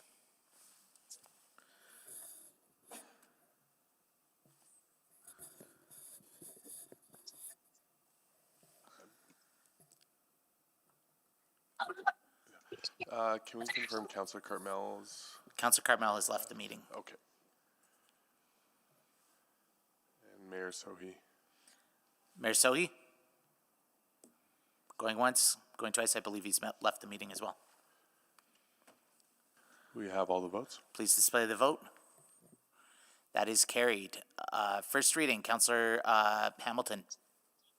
I'll move first reading, item 3.25. Thank Second. you. Seconded by Councillor Tang. First reading on the floor. Any questions? Anyone to speak to it? Councillor Stevenson. Thank you. Very briefly, I'm not going to support it just because I think that it locks in, it's just too restrictive moving forward. I recognize the conditions on site create a challenge. I think that when we're looking at sites like this and conditions like this, it's a better way to sort of reference the base zone instead of locking those pieces into the zone. I also just think that maybe I'm just still not convinced about the technical infeasibility of it. Thank you. Thank you, Councillor Stevenson. Councillor Hamilton to close. Yeah, I'll be quick. We had to tell a number of people today, speakers, people who've waited for a long time to get to their files, that we would not be able to deal with it today. And I think this is an appropriate time to remind my colleagues that you can ask questions in advance. I understand the need for transparency, but I think that we have to get very judicious about our time management. And while I understand that the councillor had questions about this, I think those could have been asked and answered in 5 minutes of administration and in a quick meeting. And I think that there's probably a few examples of that here today and in some previous meetings we've had recently. So I would strongly encourage my colleagues to be judicious with their times. If you decide that you can't support something, it was customary at one point to requisition something just for voting purposes so that speakers wouldn't have to sit around all day. But I, as the ward councillor, had no issues with it. Administration had no issues, and we had no speakers today. So I'm frankly a little frustrated that there's folks who had to wait around 10, 12 hours for this. Thank you. Thank you. Okay, please call the vote. Yes. Thank you, Mayor Sohi. Yes. Thank you, Councillor Rutherford. We have all the votes. Please display the vote. That is carried. Second reading. Yeah, I'll move second reading of item 3.25. Moved. Seconded by Second. Councillor Tang. Any questions? Any debate? Please call the vote.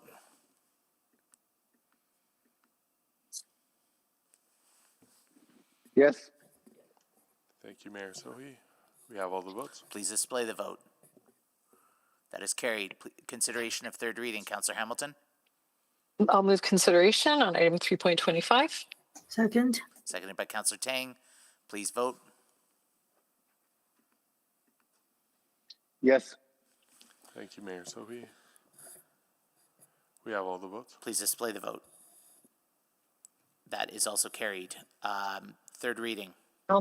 Yeah, I'll move third reading of bylaw 21178. Moved by Councillor Hamilton. Councillor Tang to second. Confirming. Second. Thank you. Excellent. Please vote. Can we just check this is consideration for third reading? I believe we voted on consideration of third reading. This is third reading. Not if it had a negative vote to it, you don't. Sorry, that was a mistake on sorry, we're going to recall the vote on consideration of third reading. Thank you. So just one more time, consideration of third reading. This has to carry unanimously. Please vote. I am in favor. So he's in favor. Thank you, everybody.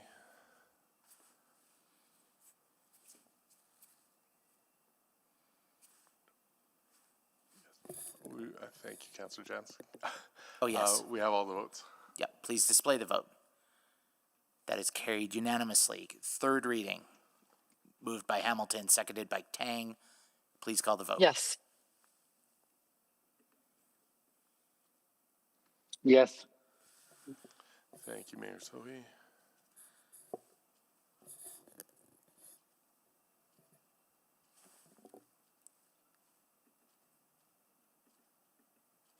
I'm a yes as well. Is that me? Yep. We have all the votes. Okay, please display the vote. Okay, that is carried as well. Thank you. So that concludes the item. We have 22 minutes left. What is the next item on the agenda? 3-4? I don't need a presentation. Councillor Stevenson, Councillor Rutherford, pardon me, does not require presentation. Councillor Rutherford, you selected the item. Do you want to speak? Or you have the floor. Please take the mic. I almost didn't pull this one, but I kind of waffle on this one because I understand administration had non-support, and I understand the letter of the district policy as to why that non-support was there. But when I think about some of the context, you know, it is beside a BE zone, but the house beside it is also quite tall as well. It's not, yes, its frontage is on 118th, but it's also really close to 127th. And I know that so that's where I waffle on that. I think it should get support. But then I also know we have a debate we're having where we're going to be limiting this and tightening this up even further. So so I don't want to be sending administration contradictory messages without context, was why I thought it was important to pull. I guess, can you give me a sense of, because we should consider additional height if these contexts, what if council can still consider at any point, right? Any other context we deem necessary. Sorry, can I just interrupt? We did have a speaker who wasn't for questions only. So if Oh, yes. We did? Is that Guest Hamid? Yes. Yes. I'm sorry, Guest Hamid. You have a presentation? It will take less than 5 minutes, I promise. Please, you have the floor. Good evening, everyone. Thank you for your time. I know everyone's been here for a very, very long time. I'll just kind of get right into it. Next slide, please. Currently, the subject property is a split zone with an RS and a CN designation, which severely ultimately limits the redevelopment options. So the RS, as you know, allows a maximum of 8 dwellings, whereas the CN allows for commercial use. Our goal is to rezone both lots to the RSM H12 modifier to allow some medium density residential developments. Next slide, please. The site isn't just underutilized. It's been a hotspot of concern in the community. Just over a year ago, on May 30th, 2024, a young man was tragically shot and killed on this very property. This wasn't unfortunately an isolated incident. The site has been a source of ongoing complaints, garbage, loitering, and break-ins. Residents have expressed to us that the site has become a magnet for unsafe activity, and revitalization isn't just desirable, it is necessary. Next slide, please. The proposal aligns closely with the city plan and the vision for the infill and 15-minute community. The site is within a redeveloping area and sits near both a primary and a secondary corridor. It's well connected to transit services and the Northgate District Node. We believe it's designated as an urban mix in the district plan, encouraging a blend of housing types near this commercial amenities. We believe that the project will deliver exactly what the city plan is calling for: more diverse housing and a walkable, established neighborhood. Next slide, please. I just kind of talked about this. We can just go to the next slide. Thank you. Next slide as well. Next slide as well, just to save some time. This is the most important slide, I think, in respect to the overall presentation. We engaged with seven residents in response to the door knocking that we did undertake. 6 out of the 7 residents supported the redevelopment. Those in favor specifically cited concerns around safety and expressed a desire to see something, quote, clean and consistent, replace the current site. One concern that was raised that led to the no was specifically related to parking, which we believe would be ultimately addressed through the design and the review through the development permit stage. Next slide. Ultimately, the current zoning no longer serves the need or the safety of the overall community and neighborhood. We believe this project will replace the site known with unfortunate circumstances with something that would be more secured, designed, and affordable housing within principles. We hope that this development or this proposed rezoning can be demonstrated that aligned with the long-term goals of the city. It's contextually appropriate, and we do believe it's community supported. We respectfully ask that you support the rezoning of 12706 and 12708 118th Street to RSM H12, so we can deliver the revitalization of this neighborhood that it clearly needs. Thank you, and I welcome any questions. Thank you. Back to Councillor Rutherford. No questions? No questions of the applicant. Okay. No questions of the applicant. Questions of administration. Councillor Rutherford. You know what? For the sake of time, I'm just gonna say no. I'll just speak to the item when we get to that point. Okay. No questions of administration. Anyone else? Okay. Any new information? Hearing none. Then I'll take a motion to close debate or close the item. Close the public hearing. Yeah, I can move. Moved by Councillor Rutherford, seconded by Councillor Knack. Okay, closure. Please vote on closure. Yes. Thank you, Mayor Sohi.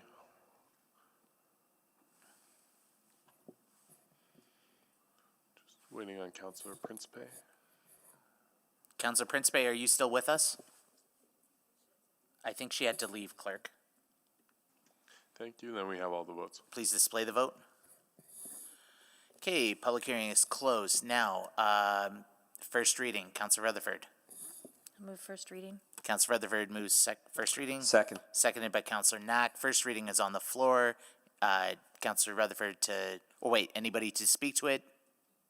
Here. If Councillor Rutherford speaks, she closes debate. Councillor Stevenson. Very briefly, I know this is a zone that we've had a lot of conversations about, and I, again, as Councillor Rutherford mentioned, I appreciate, I can follow administration's logic about how they got to that recommendation. I think for me, the difference here is that the RSM is meant to be a transitional zone, and there is actually existing development to transition from. I think where I've struggled with the RSM application in the past is where it is isolated, that there isn't an existing transition that it's making. And so in this sense, I think this is the type of site that it is meant for, and think it will fit well here in the community. So appreciate Councillor Rutherford for pulling this item and giving us a chance to discuss it. Thank you, Councillor Stevenson. Councillor Rutherford, to close. Yeah, and I just want to, I take Councillor Hamilton's point from the closure of the last item. I feel like there was a lot of items that had a lot of questions, but when I think there is an item of non-support, it is worth discussing, especially if you are going to support it as council, and especially if we're going to be having a huge discussion about the RS zone coming up, where we're asking you to limit it further, and yet when within the parameters that you already have, I'm going to say as the ward councillor, I do think it's appropriate here, and that there's context. So I don't know if this provides any clarity, but I do think that when we do talk about the RS, what I'm going to take away from this lesson is it a strict on an arterial or a collector? Because I think about the rezoning that we just did and it was to a 16, an RM 16 in Kensington on 132 Ave.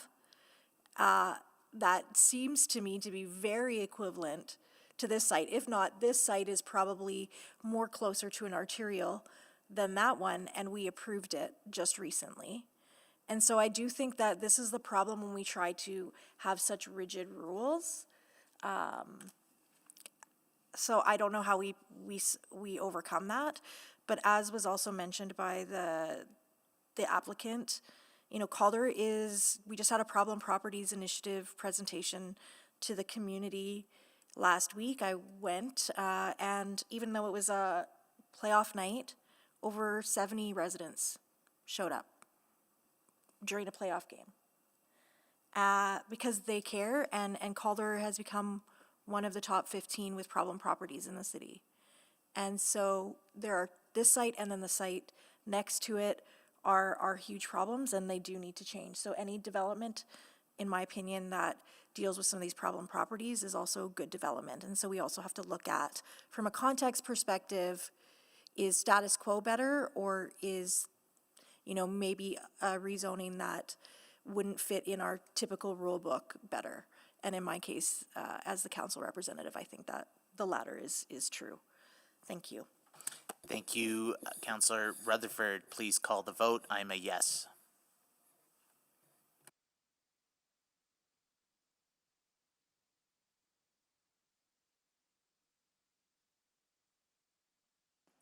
Mayor Sohi? Oh, he left. Okay. I believe he left the meeting. So we Mayor have all the Sohi? votes? Going once? Nope. Okay, please display the vote. That is carried. Second reading. Yeah, I'll move second reading. Moved by Rutherford. Second. Seconded by Knack. Please call the vote. I'm a yes. Thank you, Councillor Jans. We have all the votes. Please display the vote. I'll move consideration of third reading. Consideration, seconded by Second. Knack. Please call the vote for consideration. I'm a yes.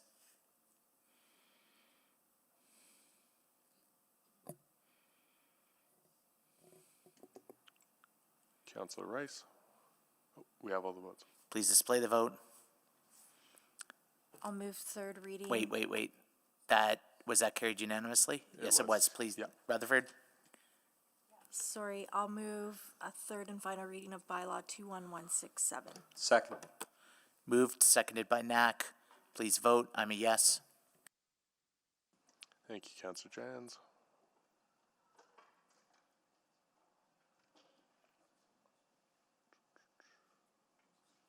We have all the votes. Please display the vote. That is carried unanimously. Okay, thank you. Thank you, everybody, for your patience, especially the clerk and all the staff who stayed late here tonight. Just to confirm, are there any notices of motion or motions without customary notice? Hearing none. And clerk, do we have, with all the items we move forward, is everything clear as mud now? In the last 10 minutes, what's coming up next? I believe so, and everything that not dealt with today was postponed to August 18th. Okay, so everything not dealt with today is postponed to August 18th. Is that correct? Yep. Okay, look to legal. Yeah, we're good? Yes. Yes, Okay, Councillor. thank you, everybody. We are adjourned.